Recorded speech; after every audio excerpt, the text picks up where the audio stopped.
My boyfriend of almost a year told me that wiping after using the bathroom is gay, and he was dead serious. Grab a snack because this is the full story, and it is messy. No pun intended. I, 26 female, have been dating my boyfriend, 27 male, for almost a year. We moved in together 3 months ago, and for the most part, things have been fine. He's funny, smart, we have good chemistry, and we share similar goals for the future. But then there's been a problem, a really gross, ridiculous problem. When we first moved in, I noticed he never had toilet paper rolls in his bathroom. I figured maybe he used wipes or something, but then I started noticing smells, like awful smells. Sometimes his laundry would stink in a very specific way. I thought maybe it was just bad hygiene in general, so I brought it up. He got really defensive and basically told me to drop it. Eventually, after too many suspiciously stained boxers and just a level of funk no grown man should be walking around with, I asked him point blank, "Do you wipe after you poop?" He shrugged and said, "Nah, wiping is kind of gay. Why would I touch my own ass?" I thought he was joking, so I laughed. He didn't. Turns out he legitimately believes that wiping makes you gay and that real men just let it fall out and go back to their day. I told him that's not only stupid, but also incredibly unhygienic, and honestly, it's making me feel physically sick to be near him sometimes. He said I was being judgmental and that I should accept him for who he is. He even texted me a link to a men's rights subreddit post about how wiping is emasculating.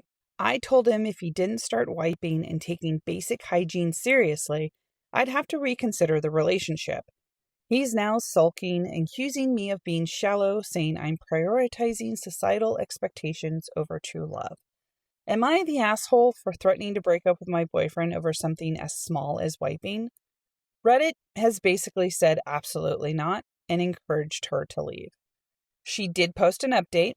OP said, "Hey again. I wanted to give an update because it happened. I broke up with him, and it was somehow even messier than I expected. No pun intended. I sat him down and told him I couldn't do this anymore. I explained everything calmly, that it wasn't just about wiping, but about respect. For me, for himself, and for any space we shared. That I was exhausted from living in constant secondhand filth. That I genuinely could not picture a future with somebody who refused to do the most basic things to stay clean." He stared at me in silence for a few seconds, then laughed. This weird fake laugh. Then he got super defensive and said, "Wow, so I guess you never actually cared about me. That's what it ends us, over wiping." I told him it wasn't just that. It was the fact that I asked him repeatedly to do something extremely reasonable, and he chose not to. Over and over. He folded his arms and said, "I'm not changing who I am just to make you comfortable." And I said, "I'm not asking you to change your personality. I'm asking you to not smell like shit." That's when it got dramatic. He stood up, threw his keys on the couch, and said, "You're just like everyone else, judgmental and shallow." Then he packed a duffel bag like he was storming out of a movie, grabbing random stuff like a pair of mismatched socks, 2 deodorants, the irony, I know, and a frozen burrito from the freezer. Before he left, he looked at me and said, "You'll never find any other guy like me." And I just said, "That's kind of the point." He slammed the door so hard, a picture fell off the wall. He texted me a few times since, mostly passive-aggressive stuff like, "Hope your next guy wipes and lies to you about it," and "Real men don't fold for toilet paper." I haven't responded. Since he left, I've deep cleaned the apartment, burned a candle, and done 5 loads of laundry. I cannot tell you how amazing it feels to sit on a couch and not wonder if it's been in contact with poop. Anyway, thank you all for the push I needed. You were right. I don't need to fix someone who thinks basic hygiene is optional. I need someone who's already a damn adult. Wow. Okay. I need a minute here. 2 deodorants? He packed 2 deodorants and a frozen burrito and left. The audacity. Also, real men don't fold for toilet paper is not the flex that he thinks it is. She is so much better off. If you agree, follow me because I only post stories with the full ending. And my coloring book is in the link in bio if you want something pretty to look at while you process this. See you guys in the next video. She caught her fiancé cheating and broke off the engagement. Then he had the nerve to try and legally steal her great-grandmother's ring, a ring that's been in her family since the 1800s. And what happened next? Her entire family showed up with cake and firearms and a banjo. Full story right here, right now. I recently broke off an engagement due to my ex being a cheating, well, you know.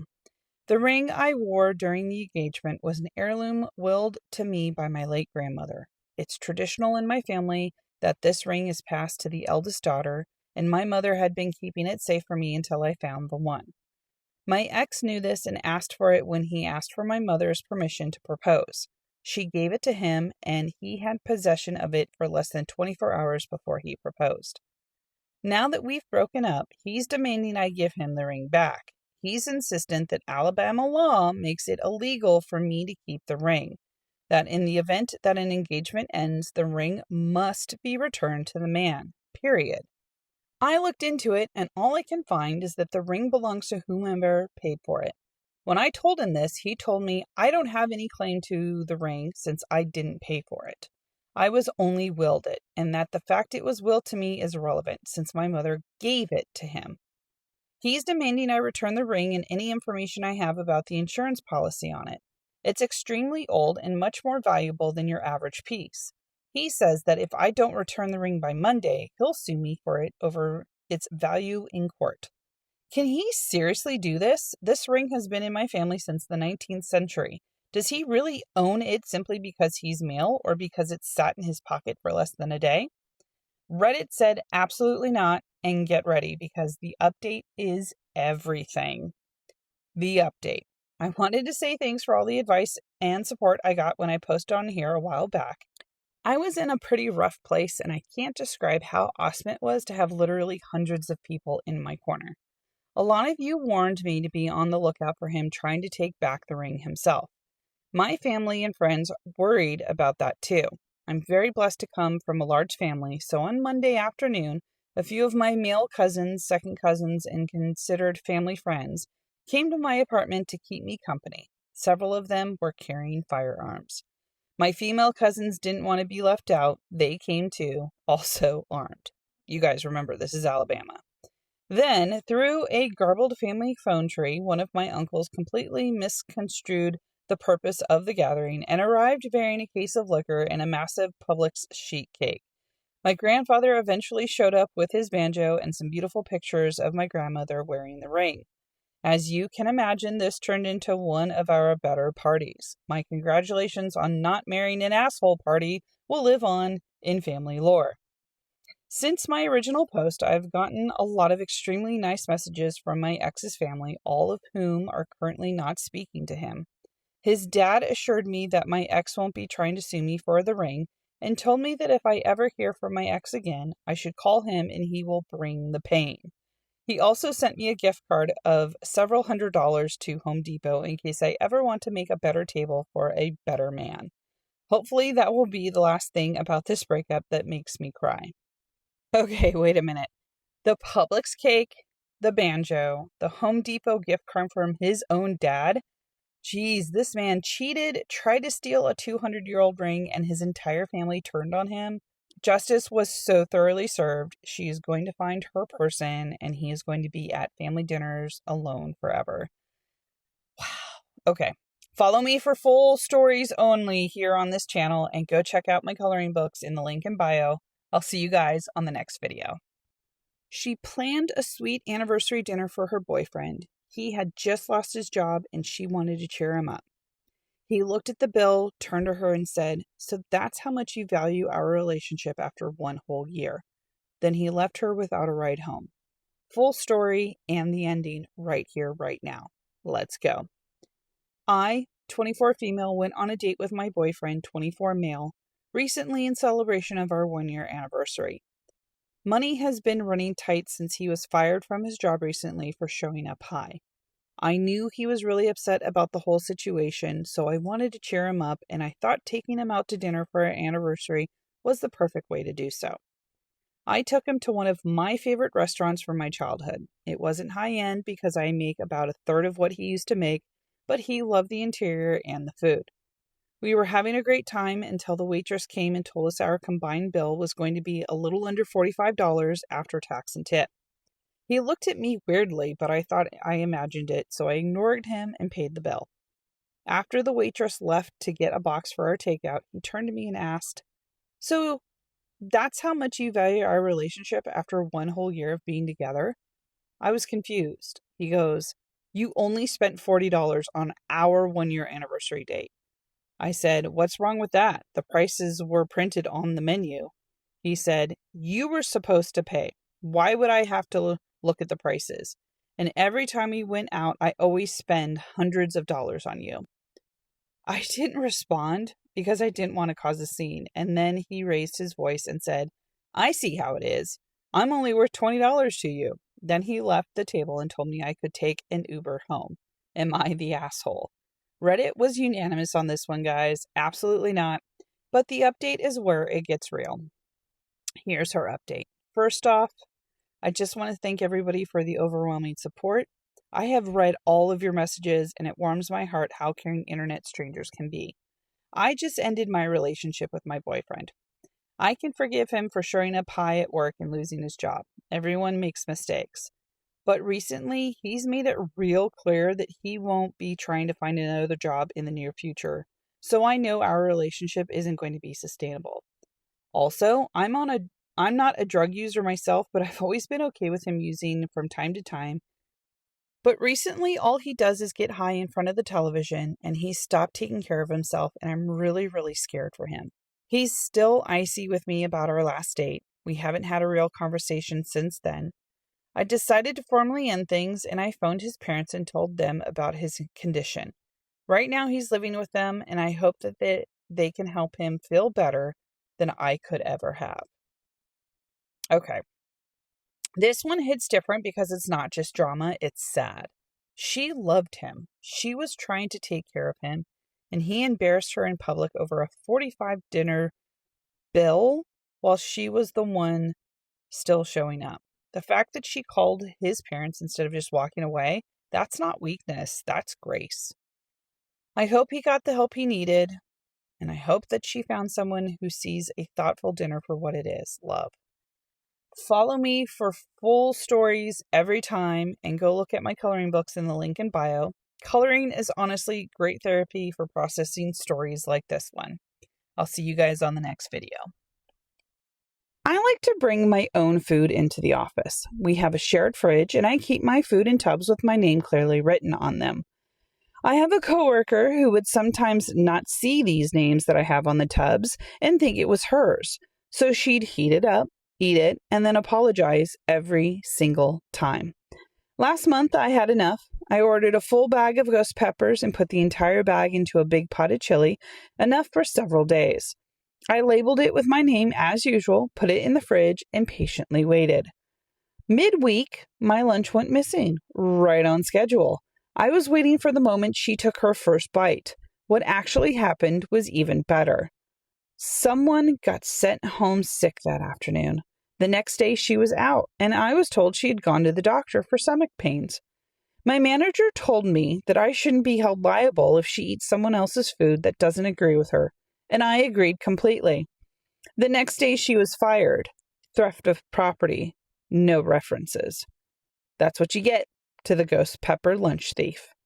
And if you like more of these types of stories, whether you're working, coloring, or washing dishes, because I love listening to these stories myself too. That's why I have this channel. Follow for more. I have short, quick trips, and I have long, drawn-out stories of drama of all kinds. Follow the channel because Mish reads the tea. The pool mom gets a taste of her own medicine. When my kids were preschoolers, we spent every summer morning at the pool. I brought a bag full of toys so they could keep themselves entertained. In July, a new mom started showing up with her preschooler. He had no toys with him, and my kids were completely fine sharing. They were sweet and generous kids. But after about 2 weeks, this little boy started demanding my kids' toys. Not asking, demanding. and whatever they were playing with, he wanted it too. And instead of redirecting her son, this mom looked up from her book and started berating my children. She told them that they were being mean, that they needed to give her son whatever he was playing with, talking to my preschoolers like they had done something wrong for holding their own toys. So I reached over and I took her book right out of her hands. She looked at me like I had lost my mind. "What are you doing? Give it back." And I responded with her exact words. "Why are you being so mean? You should share." She lost it, and every time she demanded her book back, I gave her the same answer. What's good for adults is good for kids. If she believes my children aren't entitled to the private use of their own property, then she believes the same about herself. I asked her to choose a way she wanted to live. She packed up in a huff, and we never saw her again. And if you like this story, I have so much more on my channel. Make sure to follow, because not only do I do short little bits like this, I also do long bits that you can listen to while working or while coloring or while doing whatever it is that you like to do when you listen to these stories. Mish reads the tea. Follow for more. I work running a machine for a company that produces products for customers. We had a new hire, we'll call him Bob. And in order to help Bob get up to speed, I was running the more difficult product production while the supervisor trained him. Bob got to run all of the easy product production so he could focus on learning. I was doing this out of the goodness of my heart. But Bob started to get very arrogant very fast. Bob started bragging about how high his numbers were compared to everyone else's. Then he started leaving snide notes on the machine. Things like, "I ran 30,000 pieces on this machine. You should have no problem reaching the same numbers." Oh, Bob, that was a bad move. So I decided to run all of the easy product production that night. Every single piece of it. I ran nearly 80,000 pieces, and I left Bob with all of the difficult product production to run the next day. I left him a note, and it said, "Ran almost 80,000 products. You should be able to run at least that much tomorrow, eh, Bob?" I came in the next day. Bob didn't leave a note. I checked his log, and he managed to only run 18,000 pieces. I have not seen Bob leave a note since. Bad move, Bob. And if you like this story, I have so many more on my channel. Make sure to follow me. Not only do I do short, quick bits like this that are the full story, I do long story versions, no parts, full story in one video. Follow for more. Mish reads the tea. I'm a flight attendant for a major airline. During boarding on one of my flights, this lady came on and half pushed her roll-on into the overhead bin.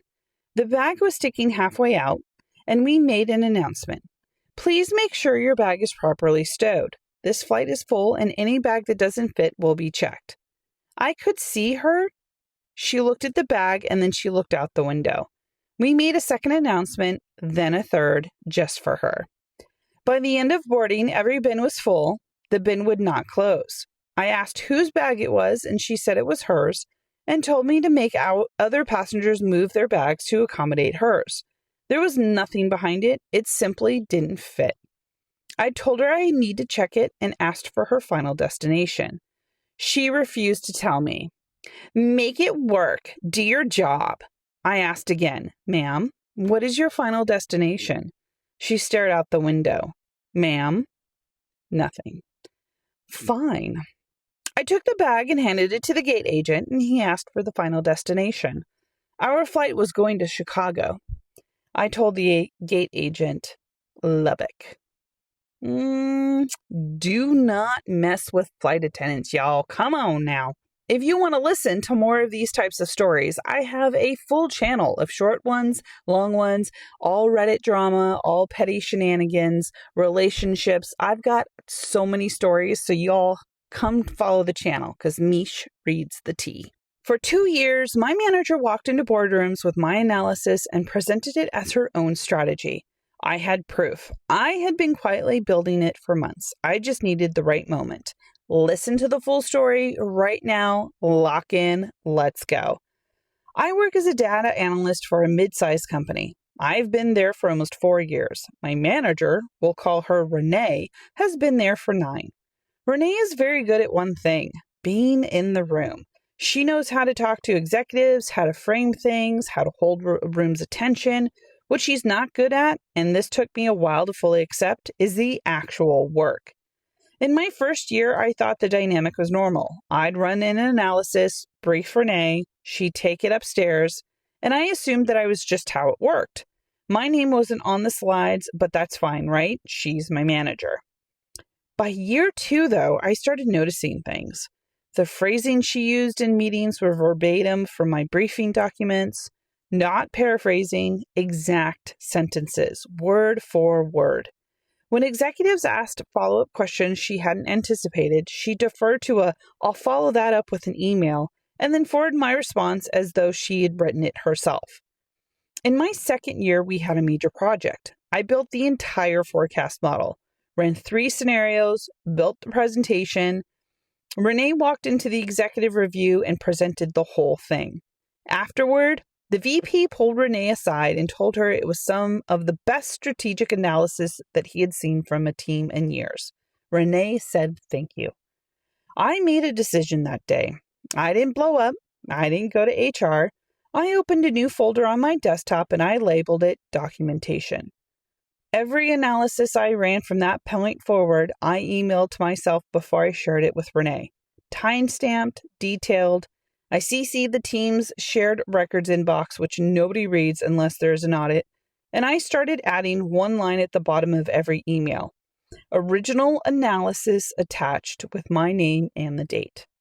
I did this for 7 months. Renee started keeping me out of meetings that I noticed, and I didn't react. I kept building the folder. Then came the Q4 executive review, the big one. Full leadership team, board members on call, the whole year's performance on the table. Renee asked me to build the entire package, full year analysis, trend modeling, recommendations for next year. I worked on it for 6 weeks. 2 days before the presentation, I sent it to her the usual way, draft attached, briefing notes, all my sources, and then I did something different. I also sent a copy directly to the director of analytics, Renee's boss, with a subject line that said, Q4 package for review, flagged in case you want the source materials ahead of the meeting. I said it was in case he had methodology questions that wanted to look at the underlying data before Thursday. Professional, reasonable, and true. The day of the presentation, Renee walked the room through my analysis, slide by slide, and when she got to the trend modeling section, the director stopped her. He said, "Before we move on, Renee, can you walk us through your methodology on the 3-year projection? I had some questions after looking at the source material this morning." She didn't know what the source materials were. She didn't know that there was source materials at all. She stood at the front of the room and she could not answer their questions. The director pulled up the email on his laptop, the one I'd sent him 2 days earlier, and he read the subject line out loud. And then he looked at Renee. I was asked to present the methodology myself, right there in the meeting. I walked the room through it.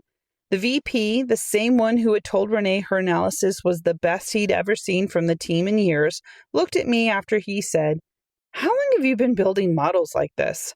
And I responded, "For about 4 years." Renee was placed on performance improvement plan for 2 weeks. I was given formal project credit for the Q4 package, a raise, and a direct reporting line to the director, bypassing Renee entirely. She quit 6 weeks after that.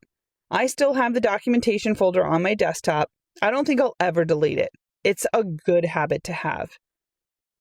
Okay. 7 months. She spent 7 months quietly time-stamping everything. I like the quiet.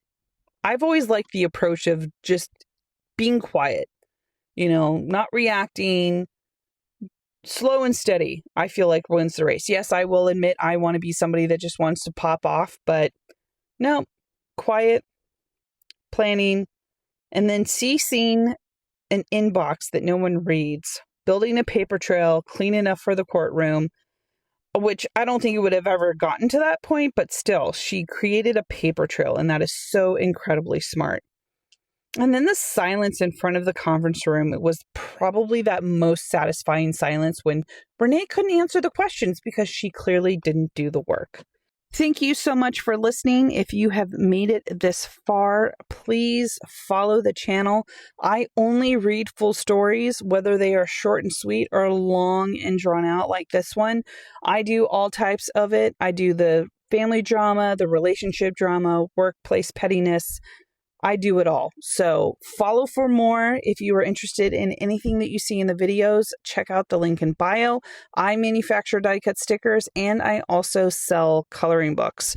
So check everything out. This is my own documented videos that you see here on the channel. Have a great day. I'll see you on the next video. My sister borrowed $17,000 from our family for her destination wedding.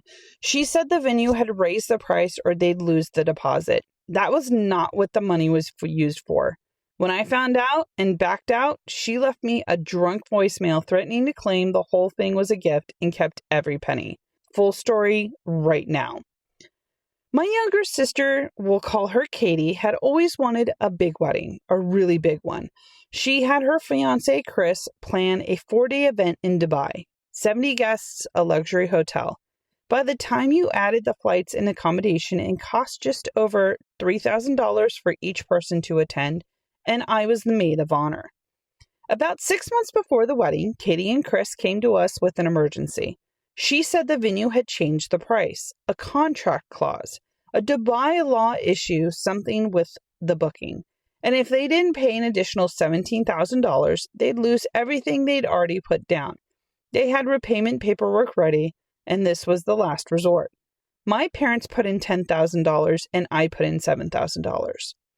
I want to be clear.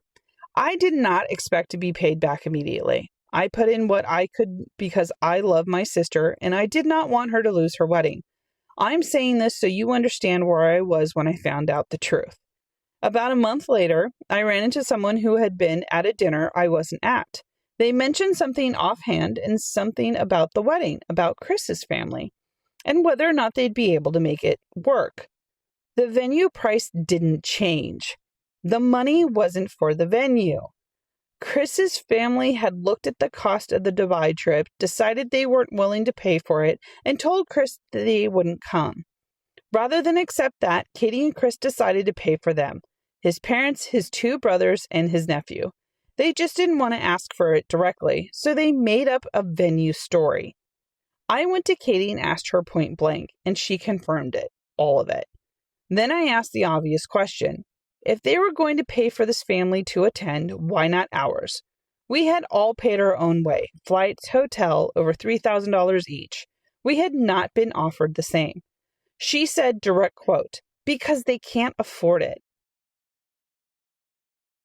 I asked her if she truly believed that that was the fairest way to handle it. She couldn't answer. I asked why, if she thought it was fair, that why did she have to lie about where the money was for? She had no answer for that either. So I told her that I loved her, but that I couldn't stand up at the front of the room and perform happiness I didn't feel. I said I'd still send a gift, but I backed out of the wedding. She did not take this well. Over the following weeks, the calls escalated. Messages from Chris, messages from his family, people I'd never met were texting me about ruining Katie's day. My parents, who had decided to still attend, were caught in the middle, and then a few days before they were due to fly out, I got a voicemail. Katie had been at her Hindu. She had been drinking, and she left me a message. In the voicemail, she told me that if I didn't come to the wedding, I was no longer her sister, that I was embarrassing her and the family, and that what I'd done was unforgivable. And then, and I want you to really hear this, she said that if I didn't come, she and Chris would not be paying back a single cent. She would tell everyone in the that the contract was faked, that it was a gift, and if I wanted the money back, I could take her to court. I listened to that voicemail 3 times. Then I forwarded it to my parents, who both pulled out of the wedding. Then I forwarded it to my brother-in-law, who is a lawyer. He, at my request, had drawn up the original loan contract. Update. My brother-in-law sent a formal letter. In it, he included a full transcript of the voicemail. He also noted in that first repayment date had passed without any contact from Katie or Chris, and that he voided the payment plan entirely. The new demand was for the full $17,000 in one payment within 30 days, or we would proceed to court. We received one response, an email from what appeared to be a fake law firm, claiming that the money had been a gift, the contract was fraudulent, and that we were welcome to sue if we wanted to. My brother-in-law sent one more letter. He attached the voicemail again. He noted the email had been received, and he sent a new deadline. The full amount appeared in our accounts 5 days later. All of it at once. We heard afterward that Katie and Chris had told anyone who would listen that we had demanded our gift back out of nowhere, and that they were in financial trouble because of us. A few people believed them. Most didn't, though, especially the ones who also gotten a voicemail from my brother-in-law's office. I don't know where things go from here with my sister.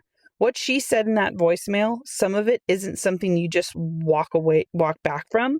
I'm not angry. I'm just very, very clear now who I was dealing with. The money is back, the contract is closed, and my brother-in-law's fees were, in his words, very, very reasonable. So, sister made 3 mistakes here. Let me see. 1, she borrowed money on a signed legal contract.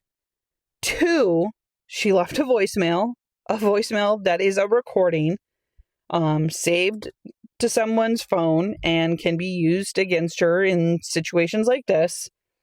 And then 3, she forgot the person she was calling had a lawyer in the family. And then coming back with a fake law firm email is what really gets me. And a lot of people do that, especially with ChatGPT as their lawyer. So in any case, she got her money back. Good on her. But money always tarnishes family relationships. But yeah, that was a different one. I haven't read anything like that in quite a while, actually ever for this channel. So if you like stories like this, where it is the full and complete story, follow for more, because I only post stories with complete endings. And if you are interested in anything that you see in these videos, check out the link in bio of where you can purchase these for yourself. Thanks so much. Make sure you're following. I'll see you on the next story. My maid of honor tried to sabotage my entire wedding because she was bitter about her own divorce. I finally stripped her of her title, and she completely lost her mind. Here is the whole tea. When I got engaged, there was no question that my childhood best friend, let's call her Sarah, would be my maid of honor. But right around the time I started wedding planning, Sarah's own marriage fell apart. I tried to be as supportive and gentle as possible, but pretty quickly, Sarah started projecting all of her marital bitterness onto my wedding. It started with small, passive-aggressive comments. Every time I talked about my fiancé, she rolled her eyes and said things like, "Enjoy the honeymoon phase while it lasts, because love isn't real and marriage is just a trap." It was incredibly depressing, but I kept giving her a pass because I knew she was hurting. But then it got toxic. Sarah started coming to my wedding vendor meetings and actively trying to ruin things. She told my florist that spending money on centerpieces was a waste because we just end up splitting assets in 5 years anyways.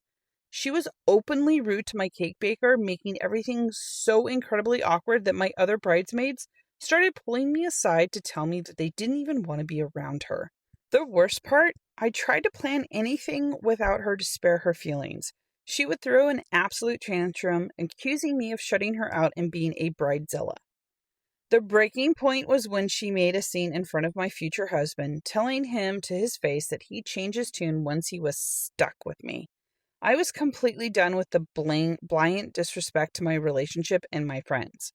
I called her up and gave her a brutal reality check. I told her, "Sarah, you clearly view being my maid of honor as a massive chore, and you clearly hate the concept of marriage right now. I don't want to force you to endure something you despise, so you're officially out of the wedding party. You can come as a guest if you want to support me, but you are no longer standing up there with us." Sarah did not take that well. She immediately went on a nuclear tirade, texting me that I was blowing things out of proportion, making up scenarios in my head that I was a terrible friend for abandoning her during her divorce. She completely blocked me on everything. But honestly, It was the best thing that could have happened. My new maid of honor stepped up immediately, told me she was proud of me for taking the trash out, and the rest of the wedding planning was complete drama-free. My wedding day was absolutely beautiful, surrounded by people who actually believe in love, and I haven't spoken to Sarah since. If you have made it this far, thank you so much for listening. Make sure to follow, like the video, and comment down below anything you want, your feelings, your thoughts. I really appreciate you guys for listening. My name is Mish, and I love to read the tea. My mother-in-law was so convinced I was faking a life-threatening food allergy for attention that she secretly poisoned my food at a family dinner just to prove I was lying. It backfired so spectacularly that she ended up dealing with the police, and my husband completely cut her out of our lives. Pull up a chair, get cozy, grab your favorite coloring book because I'm giving you the entire massive saga from start to finish with absolutely zero cliffhangers. To give you some backstory, I have a severe allergy to mushrooms. It is not a preference. It is not an upset stomach situation. If I consume even a trace amount, my throat closes up and I stop breathing. My husband, let's call him David, has always been incredible about this. When we moved in together, our home became completely mushroom-free. But David's mother, who we will call Karen, absolutely hated this. From the very first day I met her, she decided that my allergy was a calculated power move to control her son and dictate where the family went out to eat. Every single family holiday, she would make a huge scene about how difficult it was to cook for me, or she'd drop passive-aggressive comments like, "Oh, it must be so exhausting to need so much attention all the time." I always kept the peace and ignored it, but David would constantly shut her down. Fast forward to a few months ago, Karen called us up and sounded completely different. She was sweet, accommodating, and invited us over for a Sunday night family dinner. She explicitly told me on the phone, "I'm making a beautiful beef stroganoff, and I went out of my way to buy separate cream and ingredients to make a completely mushroom-free portion just for you." Honestly, I was touched. I thought, wow, maybe she finally is accepting me. David was a little skeptical because his mom doesn't just change overnight, but we wanted to be supportive, so we went. When we got there, everything seemed perfect. Karen brought out my plate separately, smiling warmly, and sat down to watch me eat. Looking back, the way she was staring at me should have been a massive red flag, but I took my first few bites. Within 2 minutes, my lips started tingling. If you have a severe allergy, you know that exact terrifying wave of panic that hits your chest. Then my throat started getting tight. I looked at David and managed to choke out, "It's happening." David immediately sprang into action, running to get my purse from my EpiPen. Meanwhile, Karen sat there at the head of the table, took a sip of her wine, and casually said, "Oh, stop acting. It's mind over matter. There's nothing in there but a little mushroom powder. You can't even taste it. See, you're fine." She literally admitted it right there. She had intentionally put mushroom powder into my food to prove that I was exaggerating. David came running back into the room, heard his mother say that, and I have never seen a human being's face turn so violently angry. He slammed the EpiPen into my thigh, scooped me up into his arms, and sprinted out the front door to our car. As we were leaving, Karen was actually yelling after us, calling me a drama queen and telling David he was enabling my temper tantrums. The ride to the hospital was a blur for me, fighting for air and David running red lights. But by the time we got to the emergency room, my eyes were swollen shut and I was losing consciousness. I spent the next 24 hours in ICU, hooked up to monitors and an IV drip. It was easily the most terrifying experience of my life. While I was recovering in the hospital bed, David's phone was absolutely blowing up. Karen had texted him a novel, essentially saying that she didn't mean to hurt me, that she just wanted to test me because she was tired of me lying to the family. She actually had the audacity to write, "Well, now we know it's real, so we can all move past this." Move past it? Lady, you almost committed a crime. David's father and siblings also started texting, completely horrified by what Karen had done. The family was instantly fractured into two camps: those who realized Karen was unhinged, and a couple of enablers who thought we would keep it quiet to avoid family embarrassment. When I was finally discharged, the hospital social worker informed us that because an allergen was intentionally introduced, They were legally required to file a report. David didn't hesitate for a single second. He walked straight into the police station and handed over his mother's text messages, where she confessed to putting the powder in my food. The police opened an investigation, and while the legal process is still moving slowly, the immediate consequences of Karen were absolutely delicious. David called his mother on speakerphone one last time so I could hear. He told her, "You didn't just test a boundary, you put my wife in ICU. As far as I'm concerned, I don't have a mother anymore. Don't call me, don't come over to our house, and if I ever see you near my wife again, I will personally ensure the police handle it." He hung up and blocked her on absolutely everything. To make it even better, David's dad was so disgusted by her behavior and her complete lack of remorse that he actually filed for legal separation and moved out of their house. Karen is now completely isolated, facing potential legal charges and hated by half her own children, all because she wanted to win an argument about mushrooms. We haven't spoken to her in months, our home is peaceful, and my husband proved that he is an absolute king who will always choose his wife over a toxic parent. And that, my friends, is the whole beautiful tea, and my name is Mish. Follow along for more Reddit stories. Thank you guys so much for listening. I'll see you on the next story. My boyfriend's brother's fiancée was completely obsessed with my boyfriend, and she thought she could get away with treating me like an extra in my own relationship. When we finally called her out, she blew up his entire family. Here's the whole tea. Let's call this girl Chloe. Chloe's engaged to my boyfriend's brother, but if you saw her out in public with my boyfriend, you'd think she was trying to audition to be his wife. She was constantly touchy-feely with him, giggling at raunchy inside jokes that didn't exist, and aggressively trying to block me out of conversations at family dinners. Like, honey, if you wanted my man, you should have swiped right on him, not his brother. It was really the only thing my boyfriend and I were ever argued about, because at first he just thought it was overly friendly. But after she tried to sit on his lap at a barbecue because there weren't enough chairs, he finally woke up and realized how deeply uncomfortable it was. So it was time to take action. Instead of causing a massive scene at Sunday dinner, my boyfriend decided to handle it maturely. He sent her a firm, polite text by basically saying, "Hey, Chloe, I wanted us to have a great family dynamic, but your behavior makes me and my girlfriend uncomfortable. We need you to step back and respect some basic boundaries moving forward."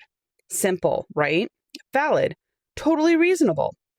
Apparently not, because Chloe chose violence. She didn't just reply. She went running to her fiancé crying, spinning this wild narrative that I was a jealous, insecure psycho who was forcing my boyfriend to alienate her. Suddenly, my boyfriend's brother is calling him up, screaming, calling me a liar, and demanding a full apology to defend his precious fiancé. The family chat was completely set on fire. Chloe was playing the ultimate victim, acting like she was just trying to be a loving sister-in-law.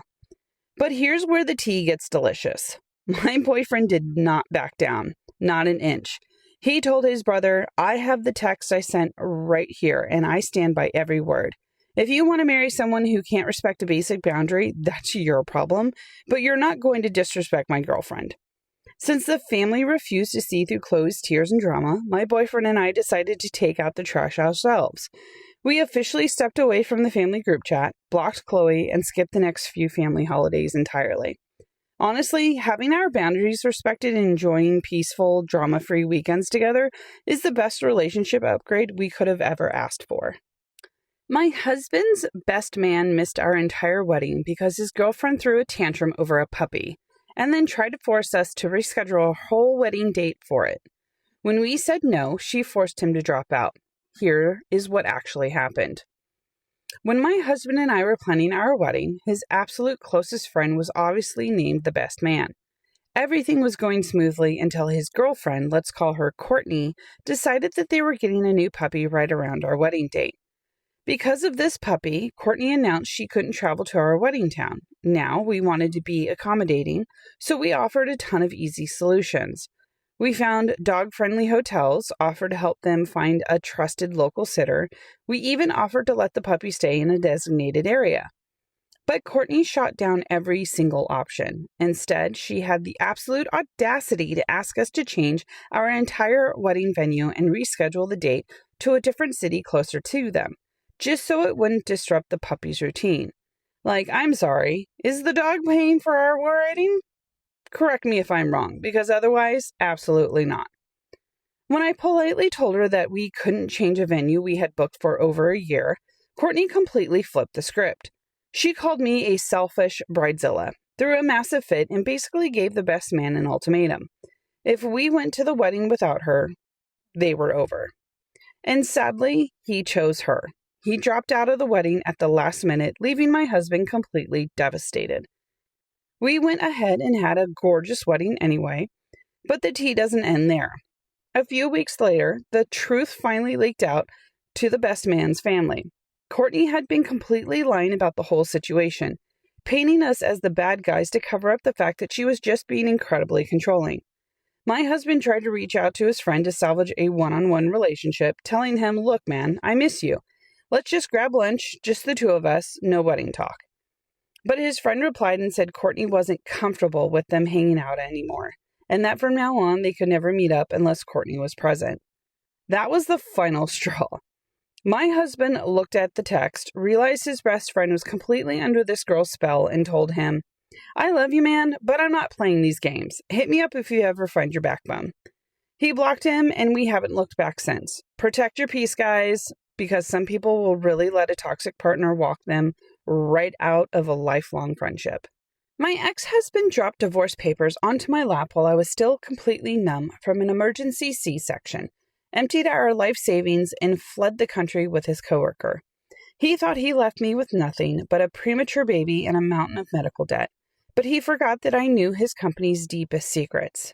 Get cozy, because this is a massive multi-part saga of absolute betrayal and ultimate self-made success with zero cliffhangers. To give you a backstory, I had what I thought was a happy marriage to a man named Arthur. But the moment our son arrived 2 months early via terrifying emergency medical procedure, Arthur completely checked out. While our tiny baby was fighting for his life in the NICU, Arthur walked into my hospital room, looked at the empty bassinet, and slid a manila envelope onto my bed. He didn't look at me. He didn't ask how I was feeling. He just coldly told me that our situation was a burden and he didn't sign up for it. He had a packed suitcase in his hand, a brand new designer tie, and a one-way ticket to Singapore.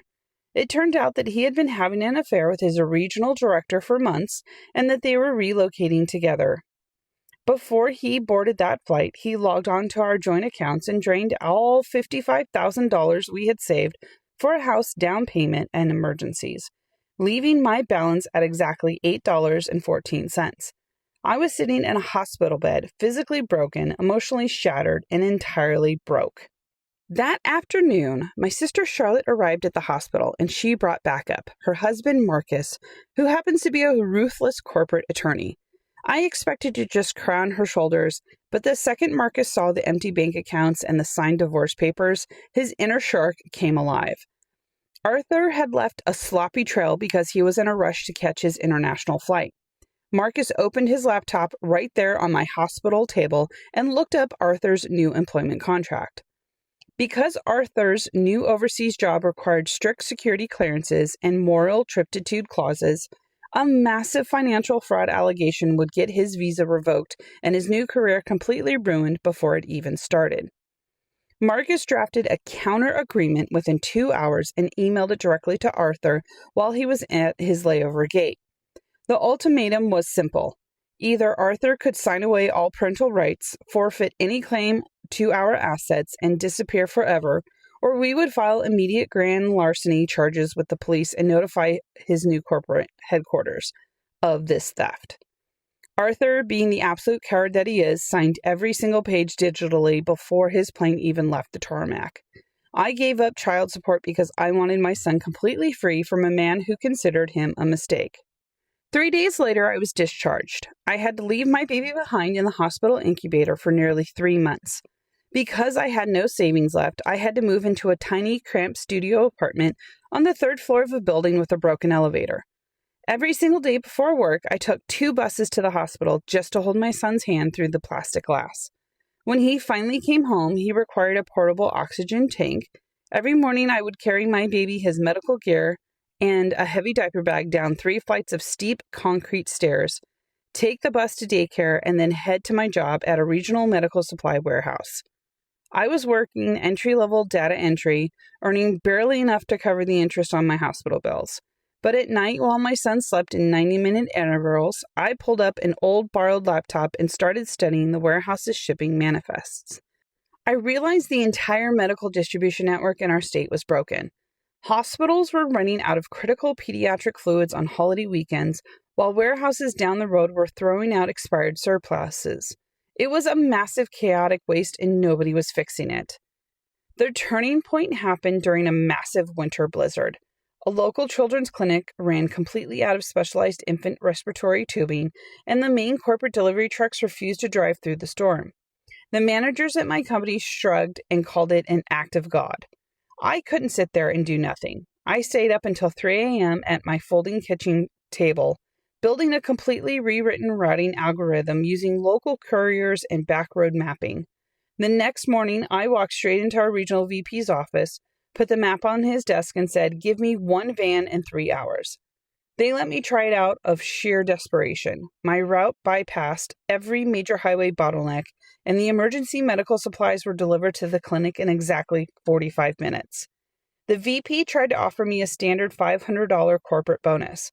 I smiled, slid the check back across his desk, and said, "No thank you, but I want to head the new emergency logistics division." Within 2 years, I optimized their entire West Coast supply chain.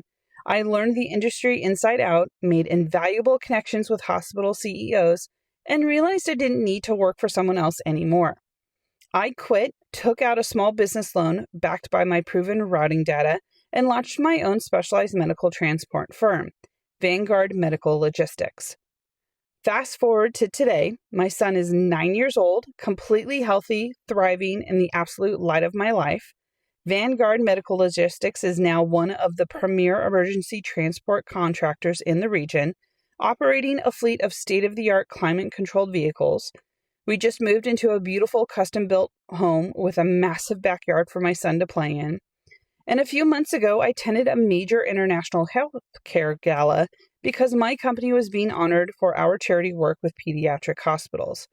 I was standing near the banquet hall entrance wearing a gorgeous tailored gown when I heard a familiar voice stumble over my name.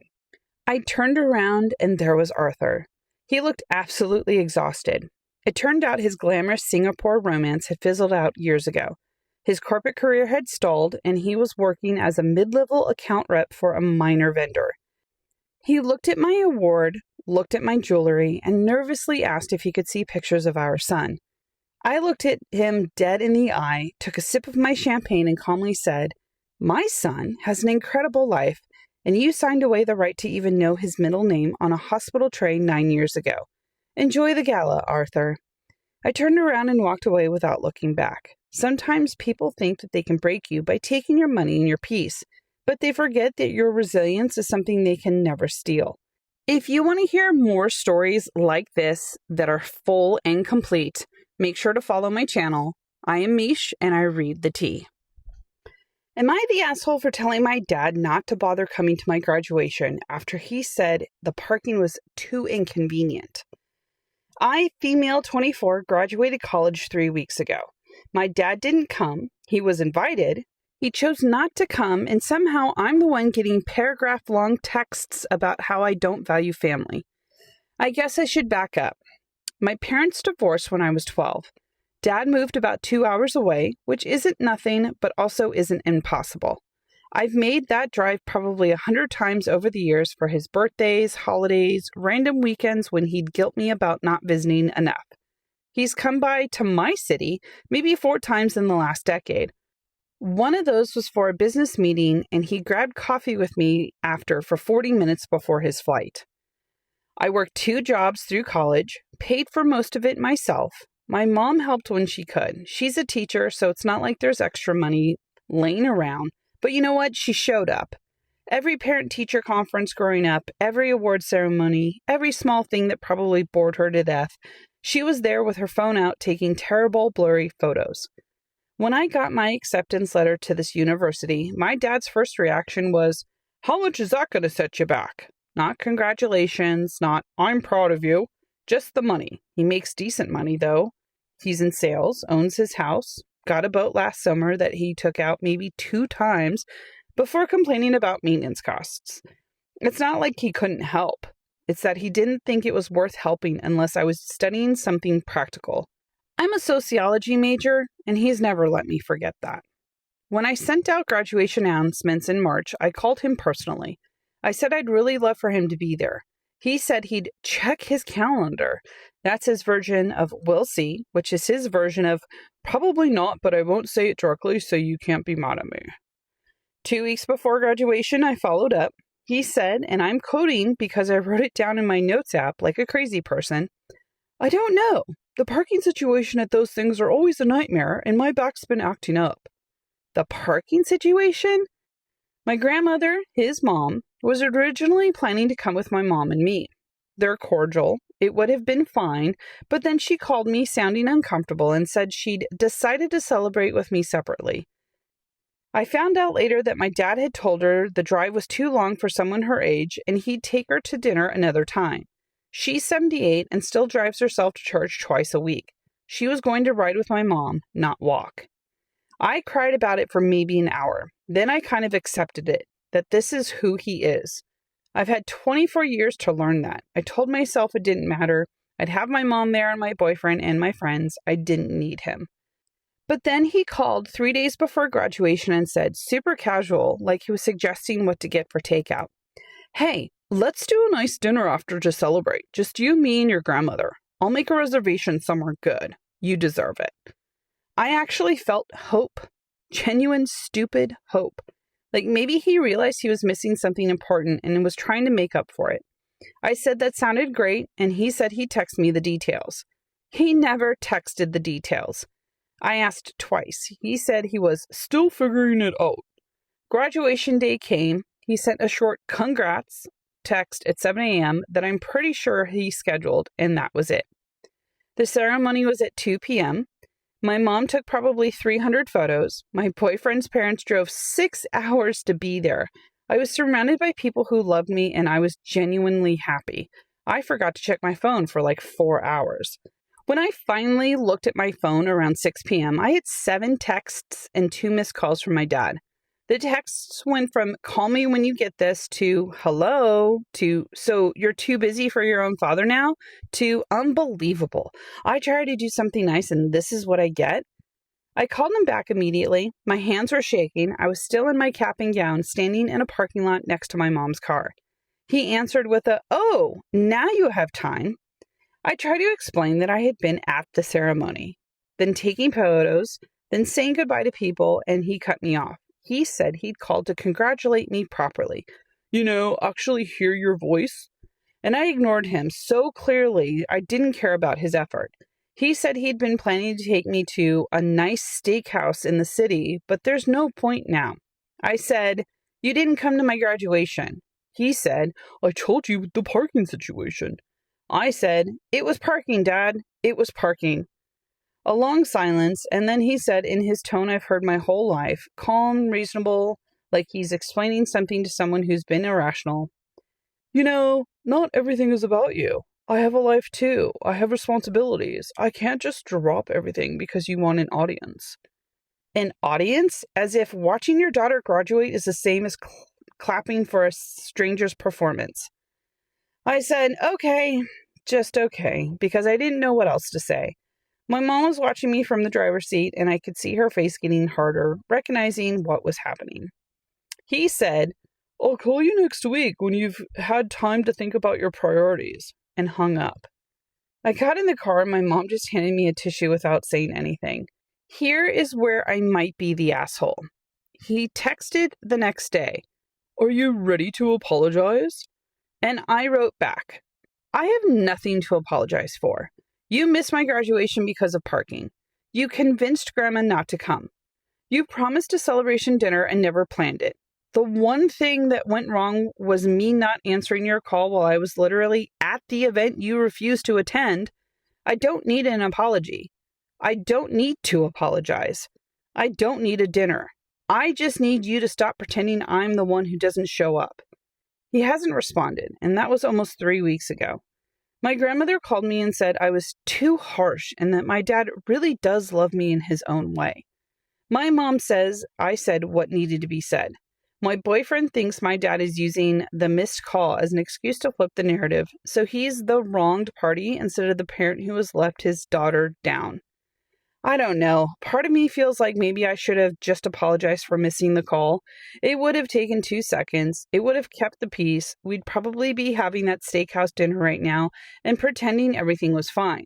But another part of me is so tired. I'm so tired of being the one who tries, who drives 2 hours for holidays, who sends the birthday cards, who laughs off the comments about my useless degree and my impractical choices. I graduated college. I did it, and he still found a way to make me feel like I failed. I know this sounds bad, but I keep rereading my text to him and wondering if I finally said the thing you can't unsay. My friends are split. Some say he deserved it. Some say text messages aren't the place for that conversation. And I should have called. Am I the asshole? All right, guys, tell me what you think down below in the comments. A dad posted asking if he was wrong for telling his daughters that he's just closer to his sons. He thought he was being honest. Reddit told him he was failing his kids. His wife found the post on his open laptop while he slept. She made her own account, and then she told Reddit everything he had left out. Strap in, because what she wrote is a lot. My husband posted on Reddit. He didn't tell me he was going to. He left his laptop open on the kitchen table, still logged in, the post right there on the screen. He had gone to bed. I was still up. I'm going to read you what he wrote, and then I'm going to tell you what I wrote back. His post was titled, "Am I the asshole for telling my daughters that I'm just closer to my sons?" He explained that he has 4 kids, 2 boys ages 13 and 11, and 2 girls ages 9 and 7. He said that with his sons, there's a natural connection. Sports, video games, the same sense of humor. With his daughters, he said, it's just different. He loves them all equally, but the bond isn't the same. He said he had been honest with the girls about what they asked because he believed in honesty.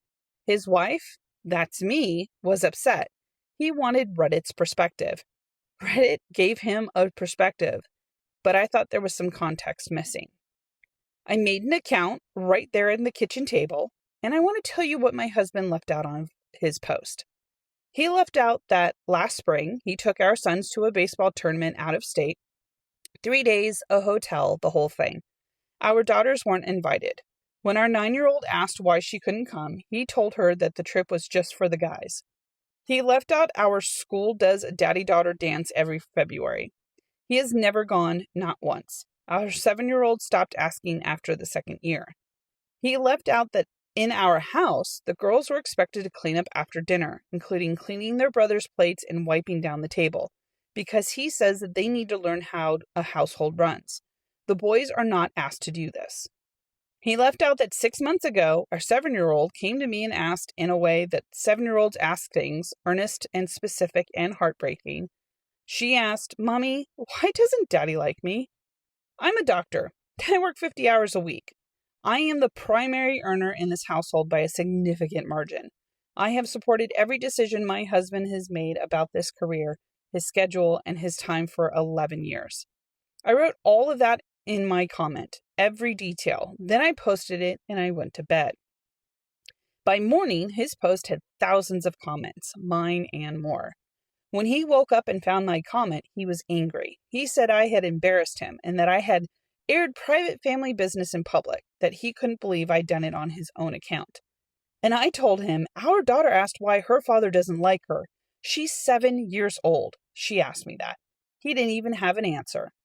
I told him to pack a bag, that I needed space to think and that he needed space, real space, not the kind where you sleep in the same house and act like nothing happened, to actually sit with what his daughters are learning about their own worth from watching how he treats them, from watching what he does and doesn't show up for, from watching who gets the trips and the dances and the time. He's at his brother's now. Last night I took all 4 kids out for ice cream, no limit, whatever they wanted.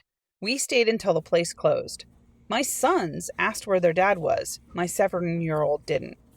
I have a therapist appointment for her next week. I have a consultation with the family attorney the week after.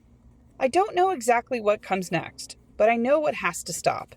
And I know that my daughter is never going to ask me again why her father doesn't like her, because she is going to grow up knowing without a single doubt that she is worth showing up for. If you have any comments, comment down below. If you like hearing full stories, please follow, because I only read full stories and I leave no cliffhangers. I'll see you guys on the next video.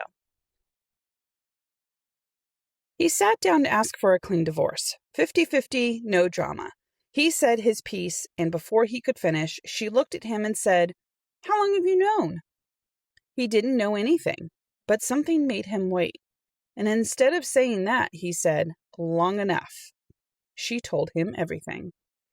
My marriage didn't end in an explosion. It ended the way a lot of things end, quietly, slowly, with both people gradually stopping the effort until one day you look up and realize you've been living like roommates who used to love each other.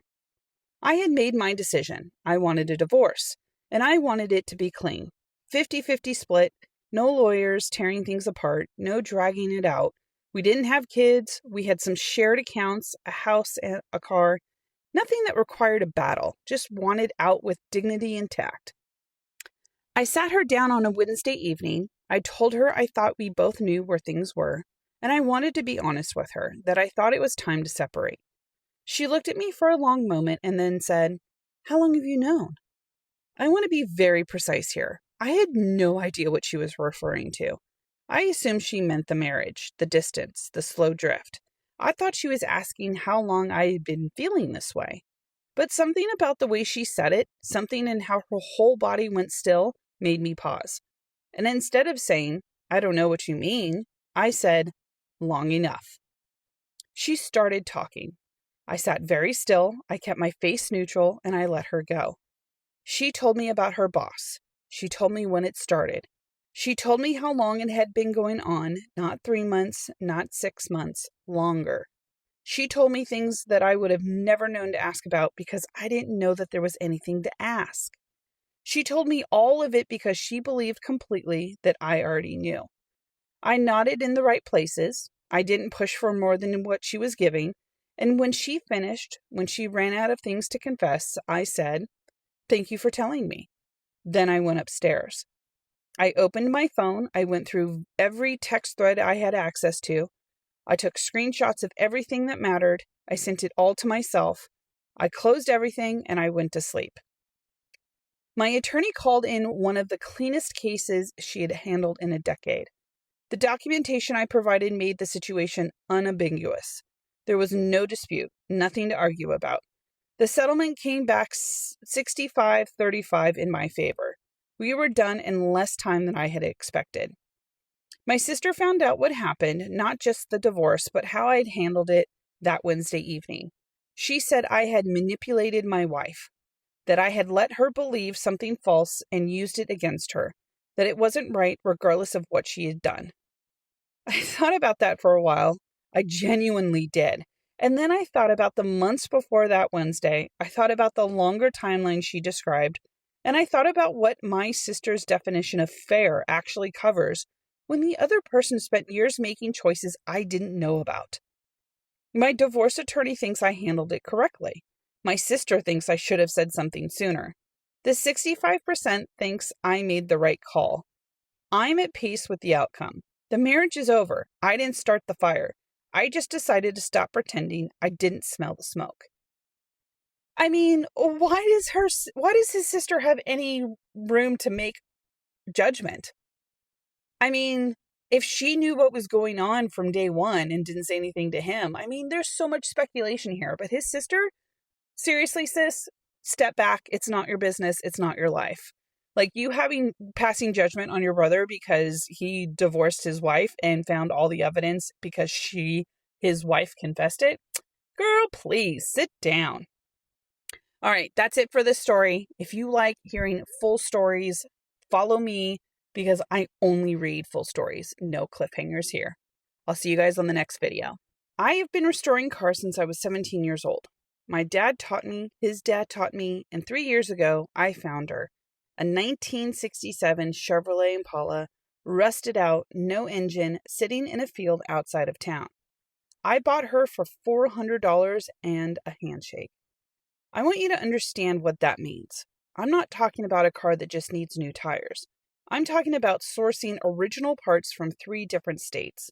I'm talking about weekends in the garage, evenings after work, money that could have gone anywhere else, but it didn't because this was the project. This was the thing.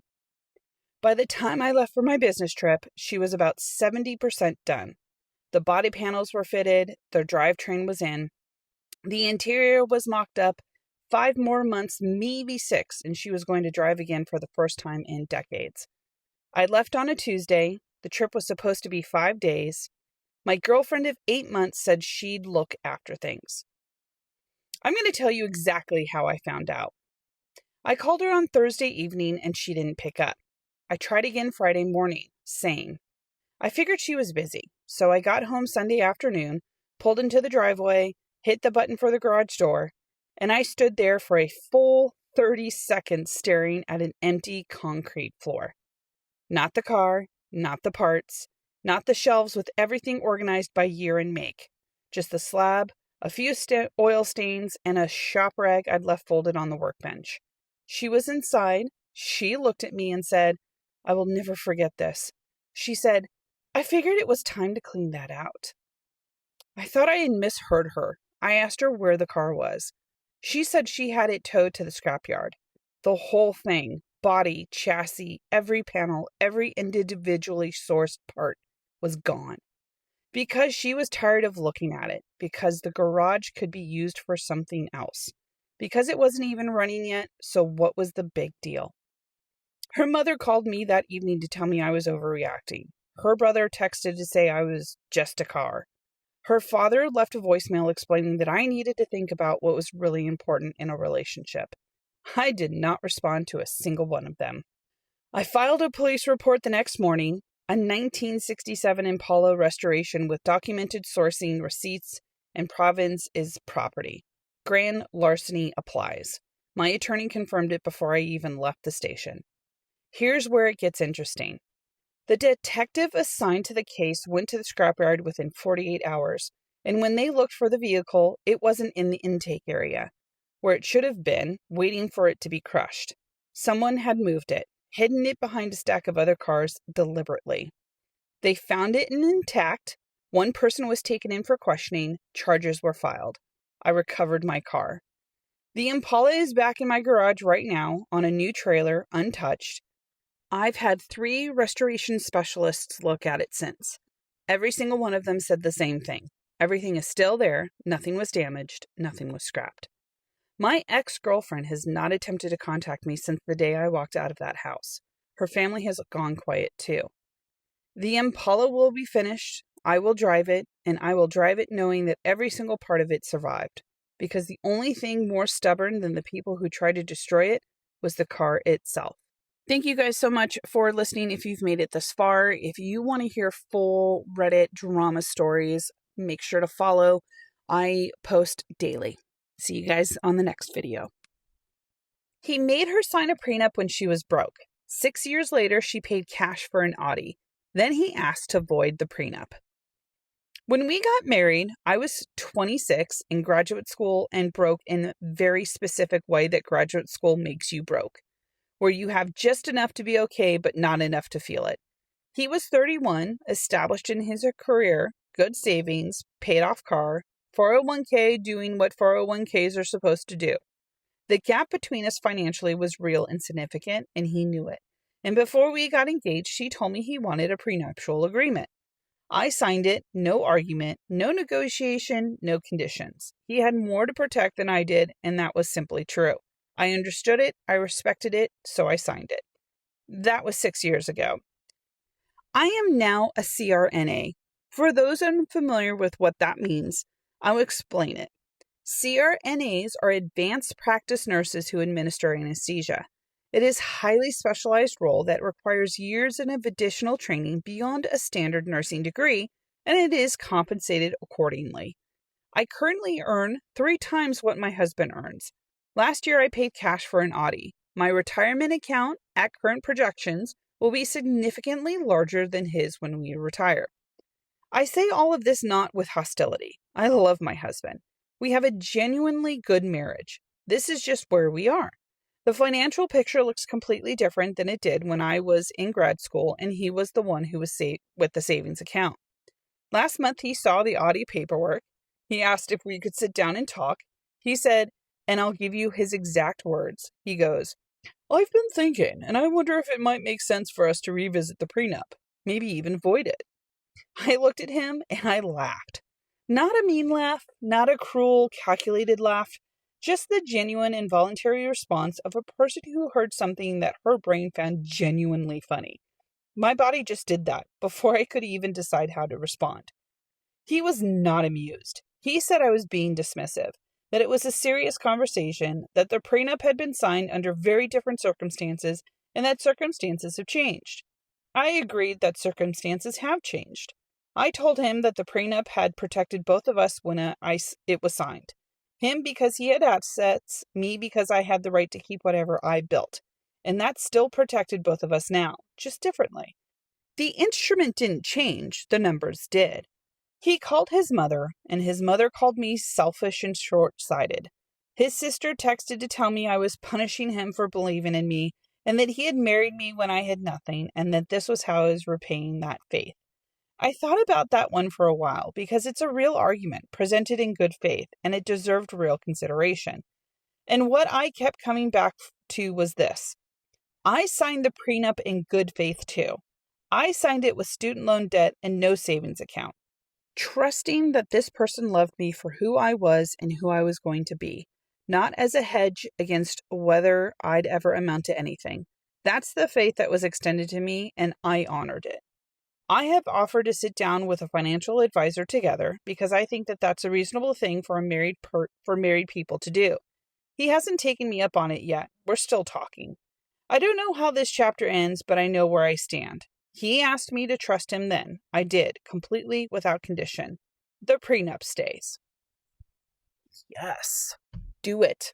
Because, in all fairness, she's protecting herself now, just like he protected himself then. So, he's butthurt. He can get over it. If he still makes a pretty comfortable salary and has his savings and 401k and all that crap, girl, stand your ground. Boy, stand back. Just enjoy the relationship and stop fixating on the money aspect of it. Money always ruins relationships. It drives me nuts. If you've made it this far, thank you for listening to the whole story. I read full stories, leave no cliffhangers. Follow for more. I post daily. He told me I smelled every day for a year. Turns out it was a technique his dad taught him to keep women from leaving. When my boyfriend and I started dating, I was someone who already took care of herself. I showered every morning, used regular deodorant, brushed my teeth 3 times a day. I wasn't high maintenance about it, it was just routine. Then maybe a month or 2 in, he started mentioning it. "You smell a little today." I figured it was a fluke. Maybe I had had a long day. I apologized and moved on, but it kept happening. It was never explosive or cruel. It was always just cash. Like he was mentioning the weather. "God, you stink. Did you shower today? You smell like BO again." Every single day, at least once, sometimes more. And every time I heard it, something in me shifted a little further in the wrong direction. I started showering twice a day, morning and evening. I bought industrial strength deodorant and set a reminder on my phone to reapply it every few hours. I added perfume. I started brushing my teeth every time I ate or drank anything other than water. I became the kind of person who sneaks their own armpit sniff in public because they genuinely cannot stop worrying about it. And the worst part, he would withdraw when he said it. No cuddling, if I smelled, no physical affection. I started to feel disgusting, genuinely, deeply disgusting, in a way I'd never felt about myself before. I went to the doctor and he said that there was nothing medically wrong with me, and I went home and cried. The thing I kept bumping up against was that no one else seemed to smell it. I started doing what I can only describe as armpit investigations on my own social circle.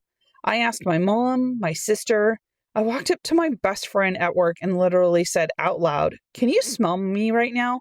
and shoved my arm in her direction. She said I smelled, and I quote, too clean, like a Lush store. I couldn't figure out the gap. I was doing everything right, everything I could think of, and it still wasn't enough. The only time he ever backed off was when I was upset. Not just annoyed, actually upset, crying, spiraling. And looking back now, I think it was intentional. I just didn't have the framework to understand that yet. One morning, less than an hour after I had showered and applied deodorant, he walked in and said again, God, you stink. And I snapped. I told him that if he could still smell something after everything I was doing, then we should just break up. That I couldn't do this anymore. That I didn't know what else he possibly wanted from me. He panicked, and in his panic, he started talking. His father had told him about it. It was something his father had said to his mother their whole marriage, apparently. A strategy his father called surefire. The idea was that if a woman feels like she smells bad, she'll feel too insecure to cheat. She'll feel too low about herself to leave. She'll love only you because she wouldn't believe anyone else could want her. He repeated this to me like it was a lesson he had been given, like it was wisdom, like his father had passed down something useful. I looked at him for a long time, and then I told him to pack his things. He cried. He said he was sorry. He said he hadn't really thought about it in that way. I told him that was exactly the problem, that he had done this to me for a full year without thinking about what it was doing to me, and I wasn't going to spend another day finding out how much further it was going to go. He was gone by that afternoon. I opened every window in my apartment. I stood in my kitchen and took a deep breath. I smelled like nothing, like clean air and soap and a person who had done nothing wrong. His dad's technique doesn't work, y'all, by the way. It just makes the woman realize she deserves way better. And that is it for this story. Tell me what you guys think down below. I am Mish, and I read the tea, and I'll see you in tomorrow's video. My best friend of 10 years texted me at 6 a.m., 2 days before my wedding, asking me to run away with him. The text he sent after we uninvited him made me stop feeling bad about it completely. I need you to understand what this friendship was. We met freshman year of college. Over a decade of inside jokes, 2 a.m. calls, the kind of history you can't manufacture. He became friends with my fiancé too. He was supposed to be at the wedding. My fiancé and I had been together for 3 years, engaged for just over a year, and everything was in place. It was the week of the wedding. I was in the middle of what was supposed to be the most exciting, chaotic, beautiful week of my life. And then at 6 a.m. on a Tuesday, I woke up to a wall of text. He had sent it while I was asleep. It said he had been in love with me for years, that he had always hoped I'd break up with my fiancé and eventually notice him, that he needed to say it before it was too late, and that he's asking me to call off the wedding, and then he wanted me to run away with him. I stared at my phone for a long time. I felt gross and sad and deeply confused and angry at him for the timing of all things, for choosing this moment, for putting this weight on me when I had 2 days left. I drafted a response and deleted it, then again, then again. I didn't respond. Not that morning. I waited for my fiancé to get home from his brother's house that evening and showed him the text. I watched his face while he read it. His eyes got bigger, his expression got tighter, and when he put the phone down, he told me very clearly that I had absolutely nothing to apologize for. We looked back through everything. He read old messages. There had never been anything on my end, no leading him on, no emotional intimacy that crossed a line, no venting about my fiancé to create an opening. I had maintained the friendship exactly as it was. The feelings on his side had been entirely of his own construction. We talked about it for a while, and then my fiancé asked me, what do I want to do? I knew the answer, and as much as it hurt, I did not want him at my wedding. I didn't trust that he wouldn't do something, and I didn't want to spend my wedding day watching the door. Together we wrote one message, short, calm, joint. It said, I'm sorry you mistook my friendship for something more. The wedding is going to happen. It will be the best if you didn't attend. My fiancé has read this and stands by my decision. We wanted him to know that it was mine, not my fiancé's, but my decision. He read the message and left it on read for a long time. I started to get anxious. Part of me still wanted to hear him out. Part of me hoped he would accept it and with some dignity. I watched the delivered notification for longer than I had liked to admit. When his response finally came, I had to click to expand it. It was long, and it was awful. He called me a liar, said I had led him on for over a decade. He hoped my fiancé would leave me. He hoped we would be infertile. Specific, targeted things. Words designed to do damage. Things you don't say to someone you love. You say them to someone you want to hurt. I was crying by the time I finished reading it. My fiancé took the phone from me and went into the other room. I don't know exactly what happened next. I heard him on the phone briefly, but when he came back an hour later, he told me it was handled. My best friend was blocked on every platform. The best man and maid of honor knew the situation and would deal with anything at the venue. I didn't have to think about it anymore. And that message, that horrible, specific, targeted response, was the thing that led me to stop grieving the friendship. I had been heartbroken about losing my best friend, but whoever sent that text was not my best friend. My best friend had been something I had built in my head over a decade, and that person was telling me very clearly who he actually was. Our wedding was perfect. We were surrounded by people who loved us with no strings attached, and if he showed up, I never knew about it. I was too busy getting married. I'm back from our honeymoon now, happiest I'd ever been, and I keep thinking if he hadn't sent that response, I might still be grieving the friendship. In a way, the worst thing he did was actually the kindest. He made it easy. And if you made it through this entire story, thank you so much for listening. I am Mish, I read the tea, and I'll see you guys in tomorrow's video. My parents left my wedding without a word. 5 years later, they called because they found out I had kids. The Zoom call ended when my dad called my husband a racial slur. My husband used to be my boss. I need to get that out right away because it matters, and I want to give you a full picture. I started working for him about 9 years ago as his assistant. For 2.5 years, we both ignored what was clearly there. The moment it became something more than professional, we went to HR. I was reassigned. Everything that followed was above board, documented, and handled correctly. I had to leave the company eventually for other reasons, but there was never any inappropriate use of power. None. We dated. I got pregnant. We decided to get married, not because of the pregnancy, but because we knew. We'd spent 2.5 years learning exactly who each other was in a high-pressure environment, and we were certain. The baby just moved the timeline up. I had to tell my parents. They had always been overprotective, and I knew they wouldn't take the former boss part well. What I didn't know was how badly. They came to the wedding. My dad walked me down the aisle. My mother pulled me into the bathroom right before the ceremony to ask one last time if I was sure, and I told her I was. And then the ceremony was beautiful. Between the ceremony and the reception, at a different venue, my parents disappeared. They never arrived. My brother called them. They said that they were tired. They went home. I sent them a long letter, blocked on everything except email, radio silence for 5 years. In 5 years, a lot has happened. My husband and I built a life. We have 2 kids, a third on the way. We were happy, genuinely, clearly without them. I had grieved the relationship and moved forward. I'm not big on social media, but I posted something for our anniversary. Mentioned the kids, mentioned the new baby coming, the kind of brief happy update you put on for everybody in the world to see. Within a month, there was a voicemail. My parents. They had seen the post. They had known about the kids, and they wanted to meet their grandchildren. There were follow-up voicemails asking why I hadn't responded.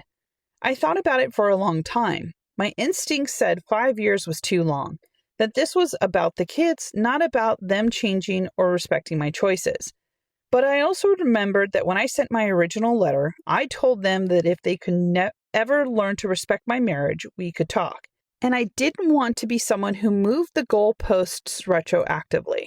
So I agreed to a Zoom call, my husband and I and them. They asked to see the kids first. I said that they could meet them eventually, depending on earning our trust and convincing us they'd be positive additions to our children's lives. They asked to read us a letter. They said that they had written it on the day of the wedding. It said that they were uncomfortable with me marrying my former boss, that they were worried he'd take advantage of me, so they left to avoid making a scene. They said that they would have sent it in the morning after the wedding, but then I sent my letter, and shame stopped them. They said seeing the anniversary post made them realize how much they had missed. My husband asked a question, calmly. He said, if they had only come to the ceremony to avoid making a scene, then they'd planned to leave all along. And they could have told us. He said that as a father now, he couldn't understand how someone ignores their daughter for 5 years and comes back only when grandchildren appear. He spoke directly to them, respectfully, clear, and honest. And my dad snapped. He used a word, a slur, aimed at my husband, the kind of word that tells you exactly what someone thinks about the color of your spouse's skin and has always thought they just need to be challenged before they say it out loud. My mother immediately started doing damage control. She talked over him, tried to redirect, and said he didn't mean it in that way. I immediately ended the call. Their messages since have said that one word doesn't make someone racist, that he wouldn't have said it in front of the kids, that they should still get to meet them. I spent 5 years wondering what we had done that was so wrong they couldn't speak to us. Now I know. It was never the boss thing. They had let their daughter go for half a decade over the color of the skin of the man that she married. And they came back when they found out that there were grandchildren, mixed race grandchildren. They apparently assumed they'd be permitted to meet anyway. They won't be meeting my children. That question has already been answered, and I am at peace with the clarity. I spent 5 years building something beautiful without them. I'm going to keep doing that. And as you should. Hell no. If you have any comments, anything that you would like to add or whatever, and you've made it this far, thank you so much. I appreciate you, and you can comment down below. I'll see you guys in tomorrow's story. My boyfriend was charging me $1,000 a month in rent. The house belonged to his parents. They weren't charging anyone. His mom found out.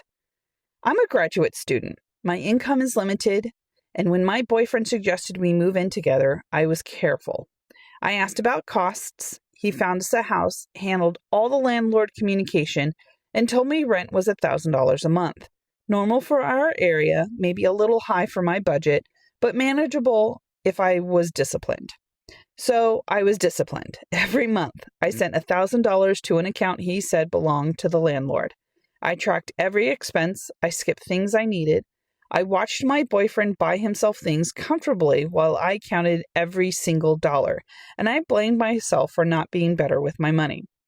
He would swoop in sometimes, replace something I had been putting off, cover a dinner, get me a blazer when mine was too worn.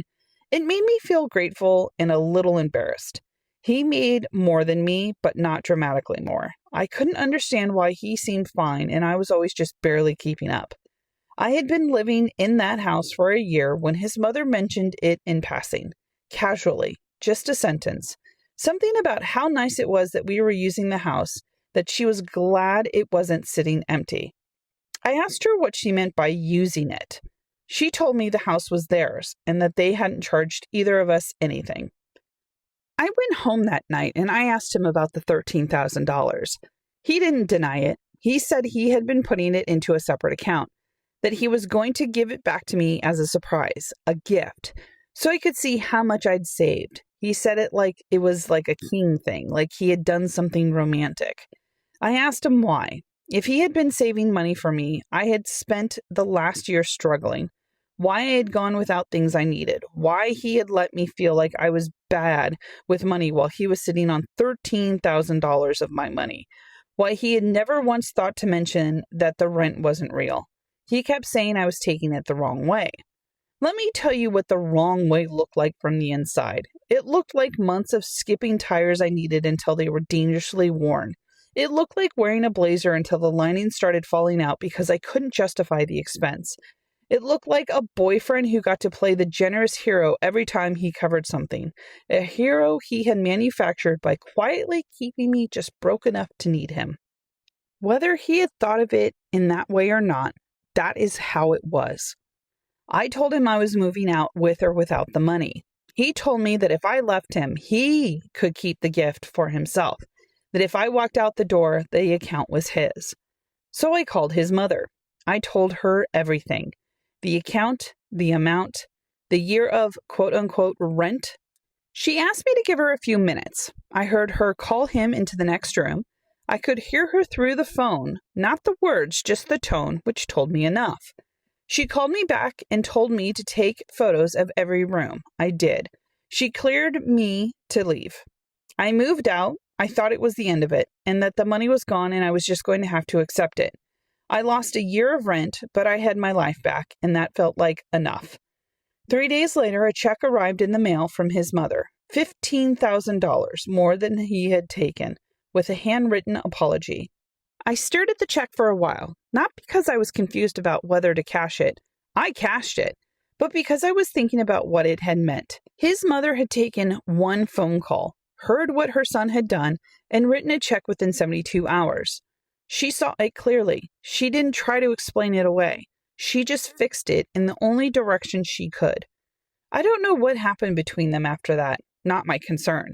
What I know is I paid off something I had been putting off, brought myself a good blazer, a really good blazer, and moved into my own place with no roommates, no landlord account, no one to swoop in and save the day.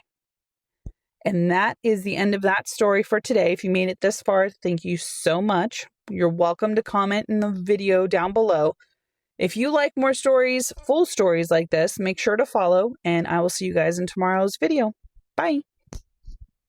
My childhood bully got a job at my grocery store. She spread a rumor about me on day one. I sent one email to the manager. There's a specific kind of exhaustion that comes from being bullied by two people at once. One physically, one socially.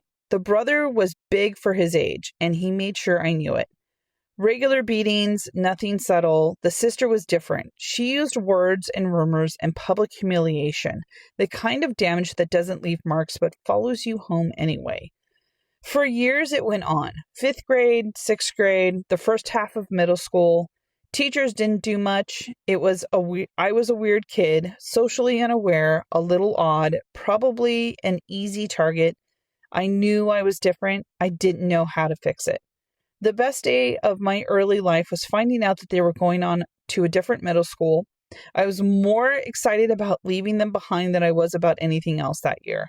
Most kids dreaded the transition. I counted on it. After that, I never saw them again. Years passed. I grew up, got a job at a grocery store nearby, and life was good. I had learned how to be around people. I had found my footing. I felt genuinely like myself. And then she walked in for the first time. My first thought was, it's been 7 years, people change, maybe this would be fine. It was not fine. Within days, my coworkers were coming up to me with questions. Had I really had sex with the manager to get hired? That's what the new girl was saying. I told them absolutely not. I'd asked where they heard it, and they told me. I thought about just letting it go, avoiding her. Maybe she'd settle in and stop. But then a second rumor started, that my chest was fake. Different rumor, same source. She wasn't settling in, she was just getting started. And I recognized the pattern. This is what she did. This is always what she did. Different setting, different names, same playbook. She had found me again and picked up exactly where she had left off, like no time had passed at all. And I thought about my 11-year-old self, the one who had her backpack stuffed in a toilet on her birthday, the one who went home and cried and couldn't explain to her parents why she hated school so much. That kid had had no tools, no resources, no one who stepped in. But this time, it's different. I sent an email to my manager. I told him exactly what had been said, who had said it, and that I wanted him to know I had never done anything of the kind and that this was being calculated by a new hire. I kept it professional, documented, and direct. He responded and asked me to come in. He wanted my side of the story while she was on shift. When I arrived, he was already visibly angry, not at me, but at the situation. He pulled her in separately, then spoke to several of my coworkers who had heard the rumor directly from her. No one contradicted my account. Everyone confirmed who the source was. I was told at the end of my shift what had happened. She was fired.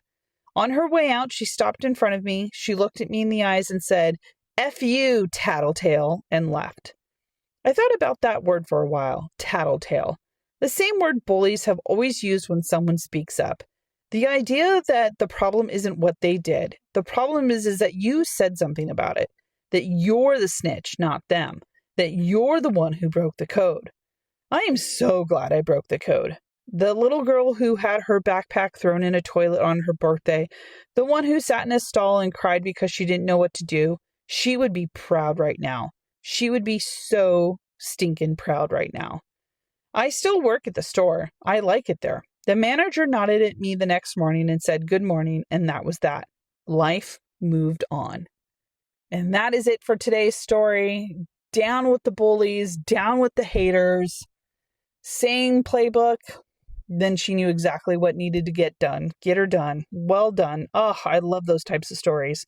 And if you've made it this far, thank you so much. I appreciate you. And I'll see you guys on the next story. See you tomorrow. My neighbor flew his drone into my yard to tease my dog for months. The dog finally ate it. My neighbor sued me. The judge made him pay me $2,000. Let me give you the history before I give you the courtroom. My neighbor and I did not have a warm relationship. He bought a drone, a large one, multiple feet across, and decided that flying it over our shared privacy fence and doing low passes over my yard was an entertaining way to spend his afternoons. My dog predictably lost his mind every time. I asked him to stop. He told me I didn't own the air above my property. Technically correct, still infuriating. I asked him again, same answer. I eventually called the police, and the officer spoke to him, explaining that the flights were causing a conflict and asked him to stop. Couldn't force it, but asked. He interpreted this as permission to continue as long as he did it slightly different. The flybys kept coming. My dog's anxiety got worse. I watched him run in circles when the buzzing started. I watched him throw himself at the fence. I started keeping him inside more to keep him calm, which he hated, which he let me know loudly. I had recently put a picnic table in the yard so I'd have somewhere to sit and eat outside. A normal picnic table. This will become relevant shortly. One afternoon, when I had the dog in the yard, the drone came over again. He ran, he jumped, and this time the picnic table gave him just enough extra height. He caught it. By the time I got outside, the buzzing had stopped and my dog was looking very pleased with himself. The drone was in multiple pieces. I collected what I could find and let him back inside. 20 minutes later, my neighbor was at my door, screaming. I let him finish, then closed the door. He called the police to report that I had refused him access to my yard to retrieve his property, which wasn't true. He never asked. He just came over yelling. Officers came, assessed the situation, noted that the drone had been destroyed inside my fenced yard, and that was that. Then I got a summons. He was taking me to small claims court. My mother-in-law is a paralegal secretary, so I got a free consultation with the lawyer she knew. The lawyer's reaction when I explained the situation was, and I want to quote him accurately, he seemed genuinely amused. He helped me figure out what to bring and mentioned I could potentially countersue. He also mentioned something about the FAA. On the day of court, I showed up with everything. Both police reports, photos of my yard and the privacy fence, several short videos I had taken during previous flybys showing how close he was getting to my dog's medical bills from after the incident, x-rays to check for ingested parts, a dental exam, sedation, medication, and documentation that his newer drone, the one he had already replaced the original with, was large enough to seriously injure a dog if it made contact. I also called the FAA hotline before court. Our property is within 5 miles of a small airport. Even without a tower, that falls under FAA regulations regarding drone flight paths and registration. I reported him for flying out of line of sight, flying at altitude, flying near an airport, and for the incidents involving my dog. They called me back once to confirm that they were investigating. In court, my neighbor argued that I had maliciously installed a table specifically to allow my dog to reach the drone, and that I had somehow trained the dog to catch it on command. He gave the judge an attitude for most of the hearing, not a small amount of attitude, a consistent, sustained amount of attitude. The judge ruled in my favor. My neighbor was ordered to pay me just under $2,000 in vet bills. He was legally banned from flying over my property. I had trail cameras installed before the court date, just in case. I don't know what the FAA ultimately did. They don't always share findings with complaints, but they called me back, which meant they were looking. My dog is fine, by the way, completely fine. The x-rays came back clean, and the vet had said he seemed quite happy with himself. I put a new picnic table in the yard, slightly bigger than the last one, just because I wanted to. And that is the end of this story. Good on her. Good on her for getting reimbursed for all those vet bills. And if you've made it this far, thank you guys so much. You're always welcome to comment down below. And I'll see you guys on tomorrow's video. Bye for now. My sister-in-law visited, used the quote-unquote bathroom, and left with my unpublished manuscript. 6 months later, she had a book out. When I threatened legal action, she realized I wasn't bluffing. Writing had been a part of my life since I was a child. It started out as a way to cope. I had a difficult early life, and words were the place I could make sense of things. The novel I'm talking about is something I began when I was around 20 years old, an idea I had been building since middle school, finally taking shape on paper. I worked on it for years, set it aside when life got complicated, came back to it. It became something I was genuinely proud of. My sister-in-law and my brother came to visit about 6 months before this story gets bad. She had always seemed sharp, put together. She has a following online, a blog, and a decent audience. The kind of platform that could actually move a book sales if she wanted to. She held her baby when they arrived, then said she needed to use the bathroom. She was gone for a while. I didn't think much of it. They had a newborn. She was exhausted. I figured she was taking a moment. They left later and everything seemed normal. Then, through a mutual contact, I heard that my sister-in-law had published a book. I wanted to support her, so I bought a copy. I opened it and my stomach dropped. The story was mine. Edited, proofread, polished. My manuscript ran through someone else's process and published under her name. I confronted her over the phone. I was not calm. She said the call was upsetting her and hung up. What followed was weeks of back and forth. My brother fully sided with her. My parents got involved and told me that if I pursued legal action, I would be disowned. That I would be dead to them. That she had a baby, she was tired, and I was being cruel. The manuscript was my work. I had digital records. I had timestamps. And the only other person who had access to my computer that day was her, when she was supposedly in the bathroom. I reached out to a pre-law friend who pointed me towards an attorney. My attorney needed my original unedited manuscript and her published book, and she was going to need the version my sister-in-law had sent to her editor and proofreader, the unedited copy which would match mine. So we asked her for it. I half expected her to claim she couldn't find it, didn't remember, wasn't cooperating. And then I mentioned third-party notarization. A neutral party who would compare the two documents, the one I had created and the one she had sent to her editor, to establish that they were the same manuscript, official, documented, and binding. She folded. No lawsuit was filed. She accepted a settlement. I take the pen name on the book. I take all royalties, documented with proof of every copy sold, and she publishes a statement to her entire following in her own words, saying that she did not write a single word of the book, that it was not hers. She was furious about the public statement. Her following was built on her being a certain kind of person, and admitting this publicly was going to cost her something real. She felt I was destroying her reputation. She felt I was punishing her.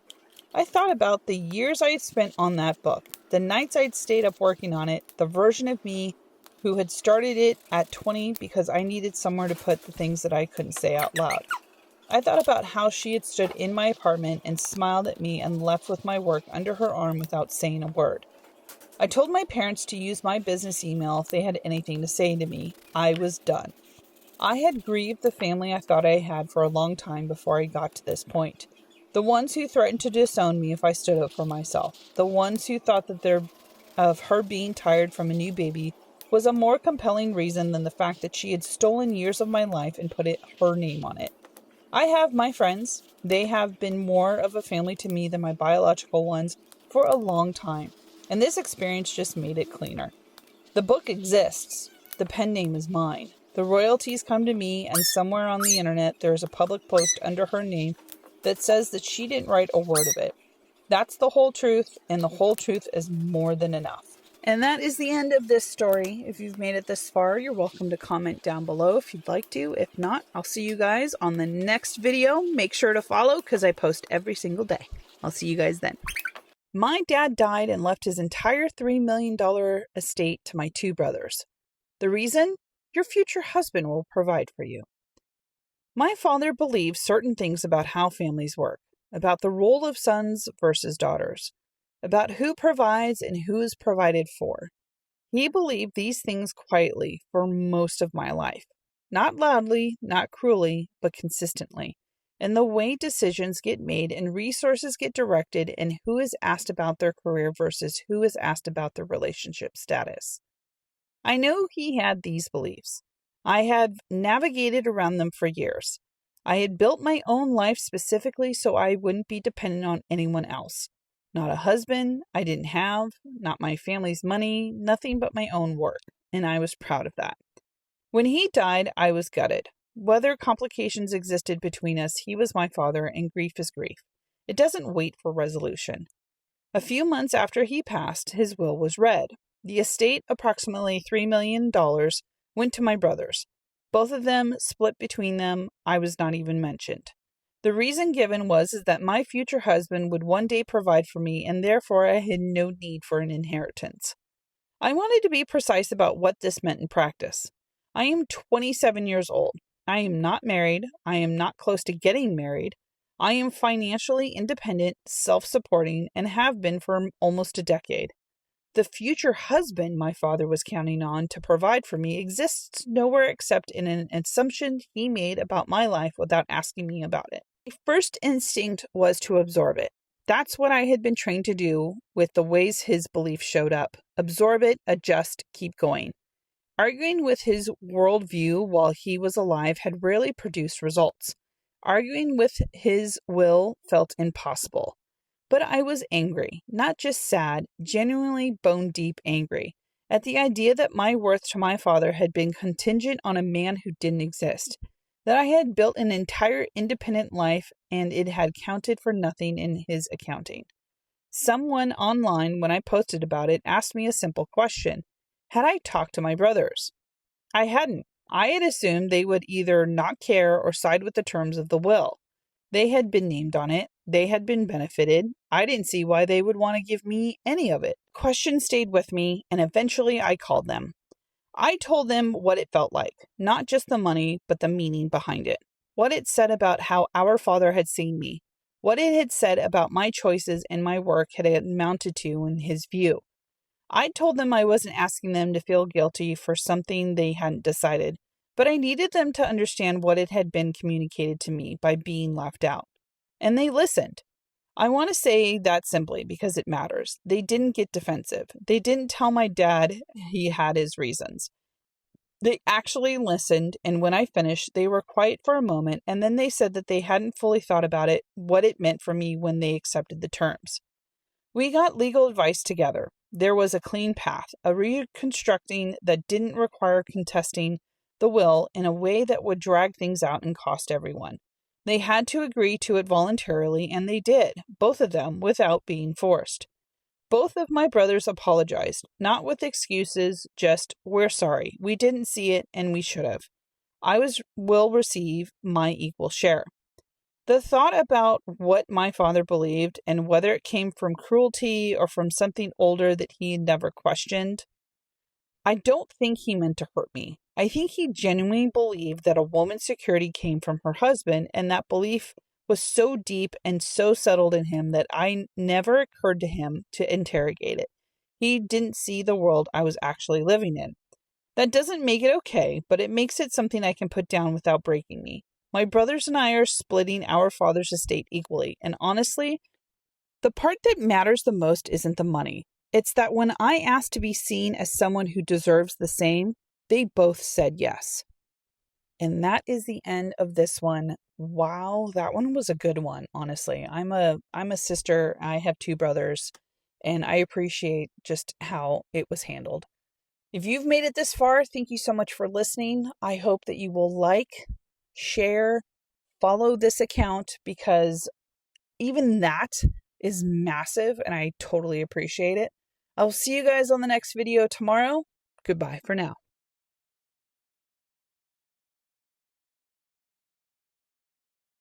My mother-in-law handed me a tattoo removal gift certificate at my own birthday dinner. 3 years later, I finally used it. For a stranger who had a swastika on his arm he had hid every day in shame. My husband is 12 years older than me, which has never been an issue for us, but has always been a problem for his mother. She treats me like a wayward teenager he accidentally married rather than his adult partner of 6 years. The tattoos have been her favorite target. I love my tattoos, every single one of them. They're well done, they're meaningful, they are part of who I am, and my husband loves them. He has told her clearly and more than once to drop it.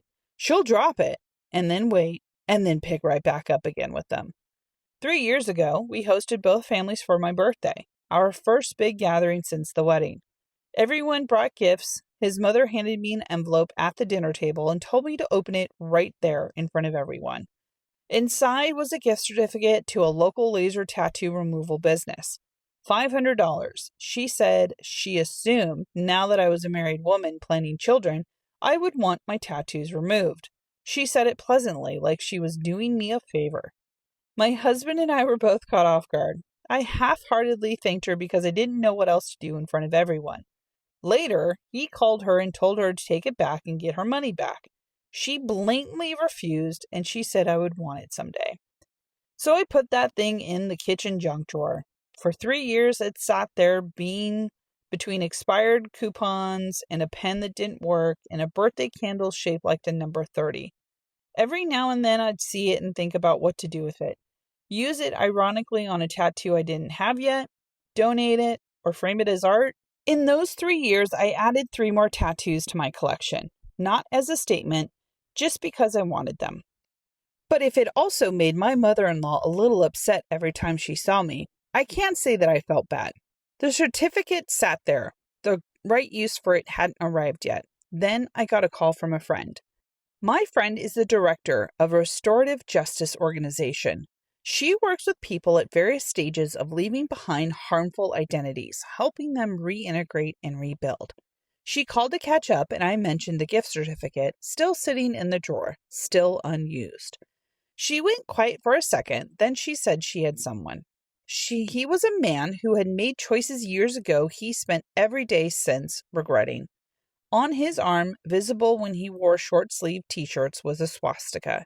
He covered it every single day, in summer, in heat, in any situation where a long sleeve would be noticed, he covered it. Not because he was hiding who he was now, but because he was ashamed of who he had been. He had tried to move forward. The mark wouldn't let him. He couldn't afford removal. He had looked into it, and it was cost prohibitive. I should tell you something. I'm Jewish. My grandmother survived things I do not have words for. The symbol on this man's arm is not abstract to my family. I thought about it, and I thought about it carefully, and I decided that a man actively trying to leave that behind deserves a path forward. That the best use of someone that started as a targeted site designed to tell me I was too much, too marked, too different from what a wife should look like was to help someone erase a mark of hatred from the world, literally, with a laser. I dropped the certificate off at my friend's organization. I don't know his name. I don't know the details of his story beyond what she told me. I know that something that started in cruelty ended in something meaningful, which feels like the right direction for anything to travel. My mother-in-law still hasn't asked what I did with it. Maybe she thinks I finally used it. Maybe she thinks I threw it away. I haven't corrected either assumption. My latest tattoo is healing nicely, for what it's worth. Thank you guys so much for listening to this. If you have any comments, you're welcome to comment down below. If you are not already following, I would appreciate, simple follow, a like, share this video, just so other people can see that this channel, this platform, this social media account just tells the full stories. I will see you guys on the next video. My name is Mish. I, male 20, live alone in a small apartment and work from home. So my office setup is my lifeblood. I saved up for a long time to build a $2,000 custom gaming and work PC, complete with dual monitors, custom keycaps, and a heavy-duty mechanical keyboard. My sister, her husband, my brother-in-law, and their 3-year-old nephew, we'll call him Max, came over to visit. I specifically made sure to keep my home office door closed, as it's a heavy wood door that my nephew cannot open on his own. At one point during the visit, I went into the kitchen to prepare lunch for everyone. While I was occupied, my sister claims Max wandered off. A few minutes later, I walked down the hall to my office and found the door wide open. Inside, my setup was completely obliterated. One monitor had been pulled off the desk and had a cracked screen. Permanent marker was scribbled all over my ergonomic chair. Keycaps were ripped off the board, crackers were jammed into the PC tower's air vents, and the kicker? An entire cup of apple juice had been poured straight onto the top exhaust fan of the PC tower. I froze in dead silence. My sister walked in, looked at the carnage, and in completely flat tone said, "Oh no," like someone had spilled a drop of water. When I flipped out, she hit me with, "You should have baby-proofed the room if it was that important to you. He's just a kid and stuff is replaceable." I told her she needed to replace it immediately. She laughed, said she didn't have the money, and offered to give me a couple $100s in a few months. When I told her that it was completely unacceptable and that I'd take her to a small claims court, she texted me demanding an apology for blaming a toddler for being curious, and blocked my number entirely. To make matters worse, my parents called me selfish, saying I was trying to ruin family over computer toys. After filing a claim with my insurance, which was denied because it was classified as unvetted guest damage, I prepared to file a small claims lawsuit. That's when my brother-in-law stepped in. Unlike my sister, my brother-in-law was horrified when he found out what happened. He came over to my apartment to inspect the damage himself and brought Max with him. He asked Max to try opening the heavy office door. The toddler physically could not open it. It was way too heavy and the handle was too high for him to turn. That was the first massive red flag. Someone had to have opened that door for him or opened it on his behalf. Brother-in-law took my PC tower to the original shop that built it for me to see if anything was salvageable. The shop techs took it apart and gave us a real breakdown. The crackers jammed deep inside were placed at an angle that a 3-year-old couldn't reach from the floor. The apple juice wasn't spilled from a toddler cup. It was deliberately poured slowly and directly over the motherboard and GPU. My brother-in-law confronted my sister. It turned out my sister was lying about not having money. She had plenty in their joint account, but was hiding it. My brother-in-law immediately paid the $1,200 repair and restoration bill out of his own pocket to make me whole, apologizing profusely, and revealed he was taking Max and staying at a hotel because my sister's behavior was becoming unhinged. My PC was miraculously saved by the tech shop. They cleaned the boards, replaced the ruined fans, and replaced the cracked monitor. However, the family situation completely exploded. My brother-in-law filed for divorce and full custody of my nephew after discovering a pattern of severe financial deception and emotional instability from my sister. During their legal proceedings, the truth finally came out. My sister confessed that she was the one who opened the door and helped destroy my setup. She admitted to her therapist and lawyers that she felt deeply envious of my independence and resentful of her own life as a mom. She said seeing my expensive setup made her feel less than, and when she ruined it, she felt a sick sense of power and control because it forced everyone to pay attention to her. When my parents saw the court filings and heard her confession, they finally realized how terrifyingly wrong they were. They broke down, apologized to me for gaslighting me, and admitted they had blindly defended her out of habit. Today, my sister is living separately, undergoing court-mandated psychological evaluation and therapy. My brother-in-law has full custody of my nephew, who is doing great in a stable environment. I have my working computer back. My parents and I are slowly rebuilding our relationship on strict boundaries, and I have permanently installed a keypad lock on my office door. Thank you guys so much for listening to this. I read full Reddit stories here on this channel. Please follow along if you like listening to these types of stories, and I'll see you guys on the next video. I, 30, male, and happily married to my wife. At work, I have a female colleague, we'll call her Mary, with whom I travel frequently for client presentations. We've always been friendly, professional peers, but nothing more. Last month, our department had an after-work happy hour at a local restaurant.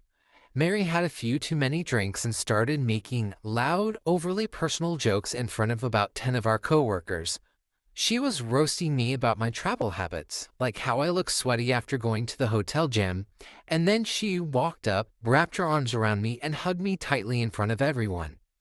She announced loudly, "I just love him. He is my work husband." I was incredibly uncomfortable because I love my wife. I hate the term work husband.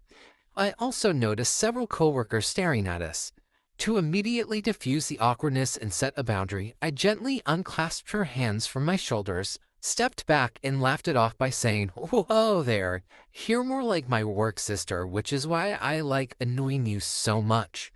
Mary instantly froze, turned bright red, and walked back to her desk in tears. The next morning at the office, Mary gave me the cold shoulder completely. Rumors started spreading through the office. A coworker came up to me and quietly asked if Mary and I were having a marital spout, which made my blood boil. I pulled Mary into a private conference room to clear the air. I expected her to realize she overstepped while drunk, but instead she blew up at me. She claimed that by calling her work sister, I had publicly humiliated her and made her look like a creepy predator in front of the whole team. She argued that work husband is a normal term that just means that she knows me intimately like a spouse would because of our travel, and accused me of being in denial about our deep connection. I stopped her right there and said, "Mary, I am not in denial about anything. We are coworkers who do business trips together. Calling someone a work husband crosses a line for me, and only one woman gets to be my wife. You need to drop this immediately." After the meeting, Mary started crying loudly in her cubicle, telling people I was verbally aggressive toward her. Recognizing that my job and reputation were in jeopardy, I went straight to HR before she could twist the narrative. I gave HR a complete, objective timeline of events. Her unwanted public physical contact at work and work husband comments at the happy hour, my polite boundary setting, her insistence in our private meeting that she knew me intimately like a spouse. HR interviewed 4 coworkers who were at the happy hour. Every single one of them confirmed my account, stating that Mary's behavior was wildly inappropriate and that my response, "work sister," was actually a very graceful way to shut it down without causing a scene. HR called Mary in for a formal review. Faced with witness statements, Mary broke down and confessed she had developed a crush on me and was trying to use the happy hour to test the waters. HR placed a formal warning in Mary's file for boundary violations and unprofessional conduct. They permanently reassigned all business travel so that she and I would never travel together again. Mary was transferred to a different client team on another floor. I told my wife the entire story from day one, and she completely backed my handling of it. The office gossip died down, and my professional life is finally back to peace. And that is it for this particular story. If you have any comments, comment down below. If you are not following my page, please do so. I would love the support. And I post full stories every single day. So if you want to hear a full story, make sure to follow. I'll see you guys tomorrow. I, 27 male, worked as a data analyst for a mid-sized logistics company. When I started, our department was manually processing inventory reports, a tedious task that took roughly 15 to 20 hours every single week. To make my own life easier, I spent my personal time writing a complex automated VBA script, a macro in Excel. It reduced the 20-hour weekly grind down to a single click that finished in 30 seconds. Instead of keeping it to myself, I shared it with my manager, Derek. Derek was thrilled. However, during the next quarterly review with corporate executives, Derek presented the automation project as his own personal innovation. He received a hefty $10,000 performance bonus and a promotion to senior regional director. When I asked him previously why he didn't credit me, he patted me on the shoulder and said, "Look, in corporate life, the manager takes credit for the team's output. That's just how it works. Keep working hard and your time will come." He didn't give me a raise, a bonus, or even a shout out. Instead of throwing a public tantrum, I played a long game. I transferred to a different division within the same company 3 months later. Right before my transfer was finalized, corporate rolled out a mandatory update across all company computers, updating Microsoft Office and altering our database file paths. Because the automated macro was built on my old user credentials and hand-coded file paths, the script completely broke. Derek had no idea how coding worked. He only knew how to click the button. When he clicked it on Monday morning, Excel threw a fatal error code. Panicking because the executive report was due in 2 hours, Derek called me demanding that I come over to his department immediately to fix our script.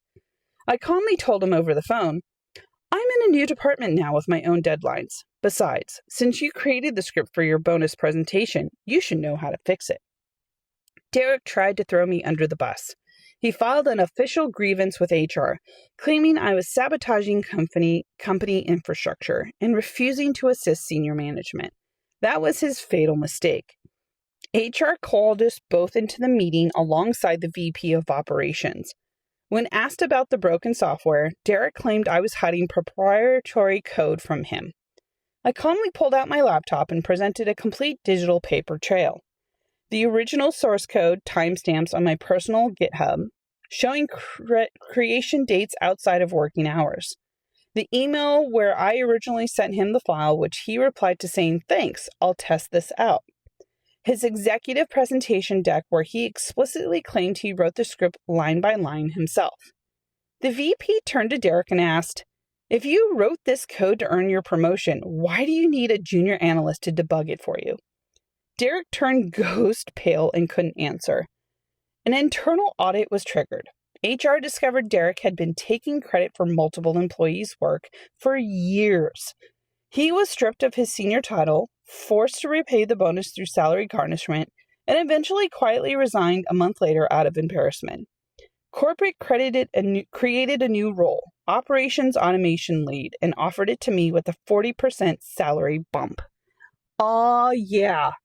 The Quiet Revenge is like one of my favorites, especially when I've been reading stories now for a couple of months.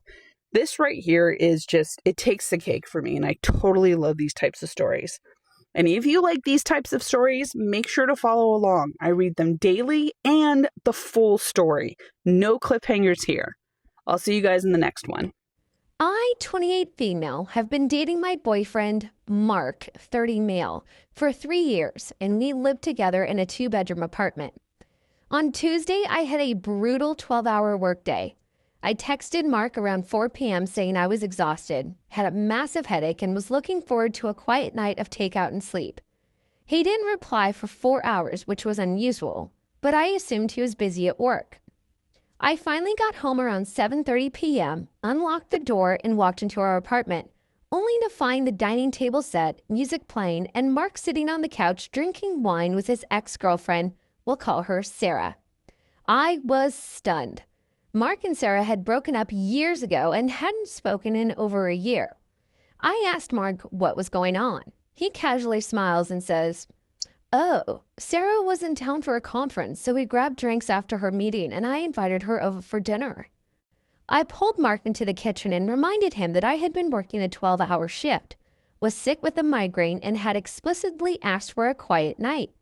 I asked him politely if he could walk Sarah out so we could rest and talk. Mark flatly refused. He said it would be rude to kick Sarah out now. Then he looked at me and said, Why don't you stop being dramatic? Change out of your work clothes and come out to network with us. Sarah's really cool. You guys should be friends. I was so baffled and insulted by his complete disregard for my boundaries that I walked straight into our bedroom, locked the door, and took a shower.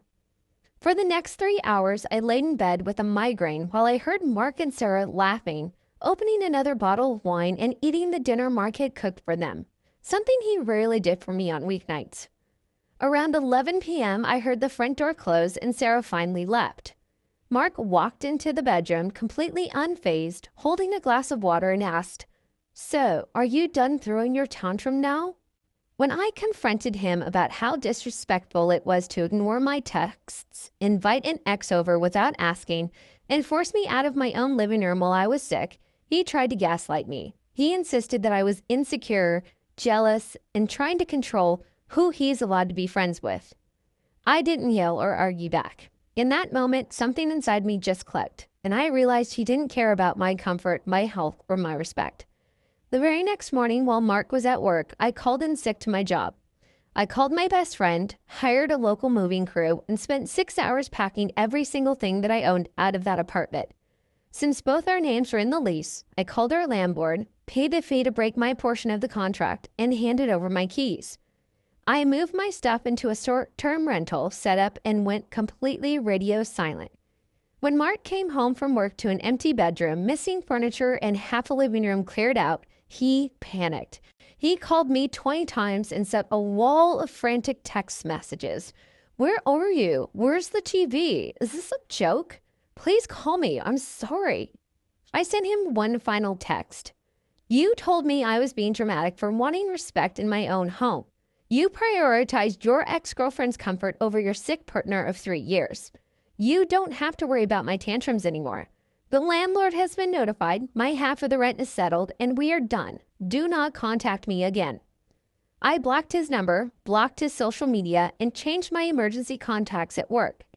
A week later, I signed a lease on my own cute one-bedroom apartment. It's been a few months now, and while it was tough starting over, leaving someone who treated me like a background character in my own life was the best decision I ever made. And that is it for this story. If you like to read full versions, please follow along. I read a story every single day, and I do not give you cliffhangers, part 1, part 2, part 3. We do the full stories here. I'll see you guys tomorrow. Have a great day. I, 34 female, have been a senior logistics coordinator for 6 years. 6 months ago, my manager assigned me a new hire to train. We'll call her Chloe. She's 23 female. Chloe was ambitious, but in a very cutthroat, aggressive way. From week 1, I noticed Chloe asking strangely specific questions. She wasn't just asking how to do tasks.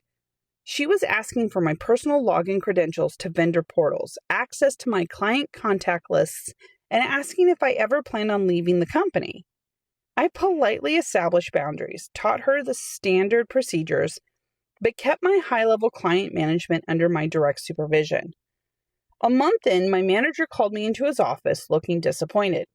He showed me an email Chloe had sent him over the weekend. She had logged on at 10 p.m. on a Saturday, rewritten 3 of my client proposals, and emailed the manager saying, "I noticed some major errors in my name's work, so I stayed up late fixing them for the team. I'm worried she's burning out." The errors weren't errors at all. She had altered custom pricing tiers I had specifically negotiated with clients, making the quotes completely inaccurate. My manager was gullible enough to believe Chloe was just a go-getter, and he gave her a temporary raise and told me to hand over 50% of my primary accounts to her so I could lighten my workload. I knew arguing would make me look defensive or jealous, so I complied, but I set a trap. I handed over 3 major client accounts to Chloe. However, these specific accounts were notoriously difficult, high-maintenance clients who required strict adherence to compliance laws and custom invoicing formatting. I explicitly documented every single protocol, compliance rule, and client preferences in a shared training folder and emailed it to her, tagging our manager. Instead of reading the documentation, Chloe ignored it. She wanted quick wins. She immediately changed the client's delivery schedules to save costs without consulting the clients, trying to show our manager how efficient she was compared to me. 2 weeks later, the dam broke. Our biggest client called our managing director screaming. Chloe's unapproved schedule changes had caused 3 freight trucks containing perishable goods to sit at a border checkpoint over the weekend without proper customs clearance. The shipment was entirely ruined, a $100,000 loss for the client. The client threatened to pull their multi-million-dollar contract away from our firm unless the person responsible was fired immediately. In the emergency meeting with the executive board, Chloe tried to blame me. She claimed I never trained her on border compliance and had set her up to fail. I calmly opened the shared folder and pulled up the email I had sent her on day 1. Not only did the document contain the exact step-by-step customs protocol highlighted in bold text, but the audit logs proved Chloe had opened the document once, spent 4 seconds on the page, and closed it without reading it.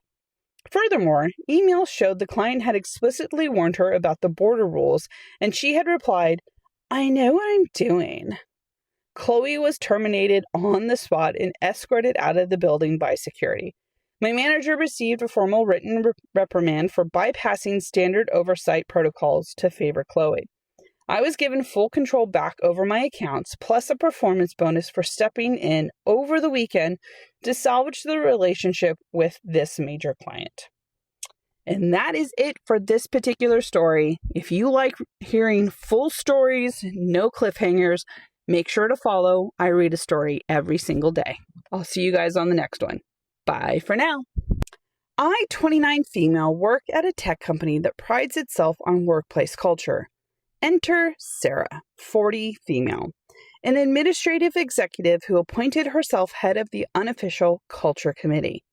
Sarah loved organizing mandatory optional events, expensive team dinners, weekend charity runs, and birthday slush funds. The problem was the cost.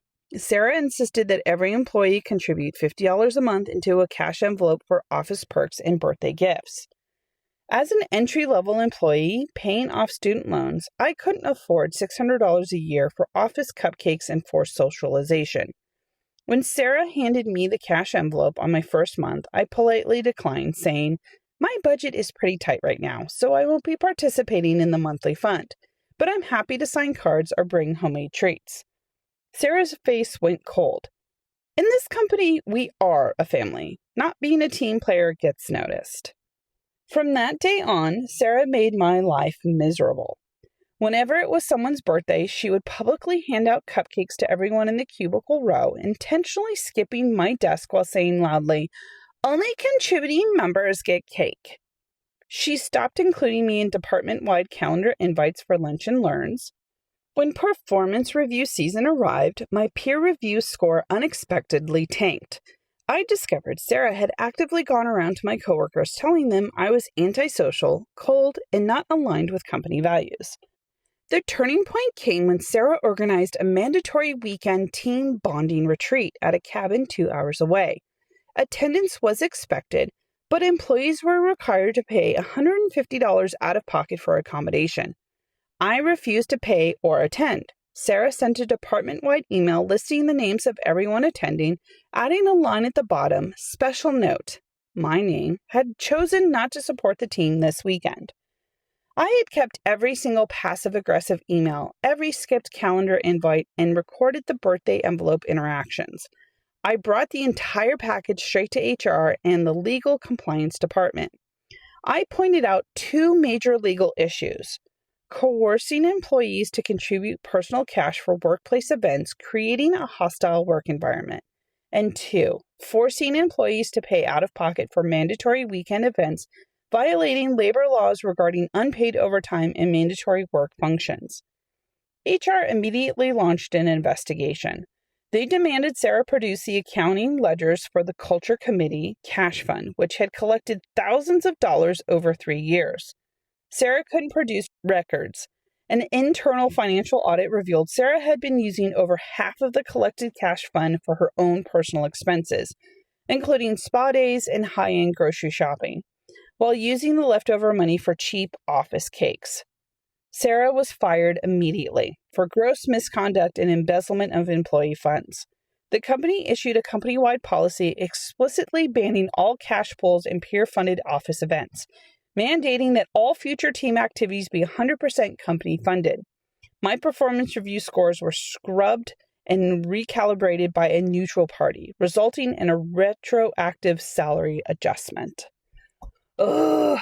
I don't miss those days when that happened to me in an office. Like, I hated the self-funding office perks or whatever. And then when I finally worked for a company that did 100% office support, it was a massive, like, just absolute moral booster.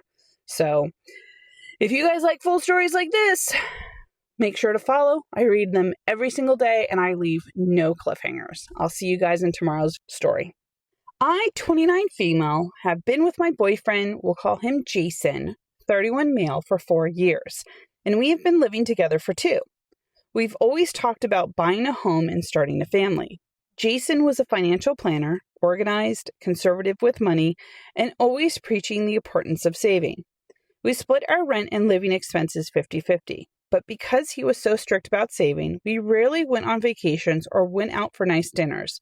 I admired his discipline, so I never complained. One Saturday morning, while Jason was at the gym, his laptop was sitting open on the kitchen counter. A notification popped up from a real estate portal. I glanced over, thinking it was a listing for houses in our area that we might want to view together. Instead, it was a monthly automated confirmation for a lease payment on a high-rise luxury apartment in the city center, an address 20 minutes from our flat. Confused, I opened his personal budget spreadsheet on the desktop, hidden under a minimized tab labeled Miscellaneous. I found a second full budget. He wasn't just paying rent on our apartment. He had been paying $2,500 a month for a luxury studio downtown for over a year. Even worse, the spreadsheet tracked thousands of dollars spent on high-end men's clothing, Michelin-starred dinners, and luxury car rentals, none of which I had ever seen. When Jason came home, I handed him a printout of the apartment lease and the spreadsheet. He turned pale, but instead of apologizing, he got defensive. He claimed the apartment was an investment and an executive suite he rented so he could look impressive when meeting high net worth private clients after hours. He insisted nothing improper was happening and accused me of invading his privacy and ruining his professional reputation by questioning him. I didn't buy it. That afternoon, while he was in the shower, I took the key fob I'd seen tucked into a spare wallet and drove directly to the luxury studio building.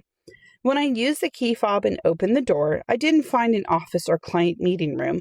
I found a lavish bachelor pad, designer clothes in the closet, a fully stocked bar, photos of him on trips I knew nothing about, and women's cosmetics in the bathroom vanity that were not my brand.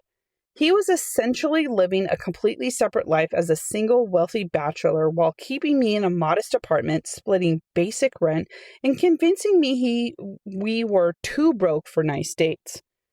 I photographed every corner of that studio, including the receipts, luxury items, and cosmetics, then left the key on the kitchen counter. I drove back to our shared apartment, packed my belongings, and moved into my sister's home while Jason was out looking for me. When he realized I had discovered the truth, he sent endless text messages begging for forgiveness, claiming he had a lifestyle addiction and was trying to live out a fantasy that he loved me and wanted to go to couples therapy. I refused. I hired a lawyer to properly separate our joint lease and financial ties. During the process, my lawyer discovered Jason had also been fraudulently claiming tax deductions on his business by writing off his luxury apartment as a home office. I cut off all direct contact, but unbeknownst to me, an audit was triggered on his firm due to the improper tax filings, leading to his suspension from financial planning agency. I used my saved money to move into a bright, beautiful apartment of my own.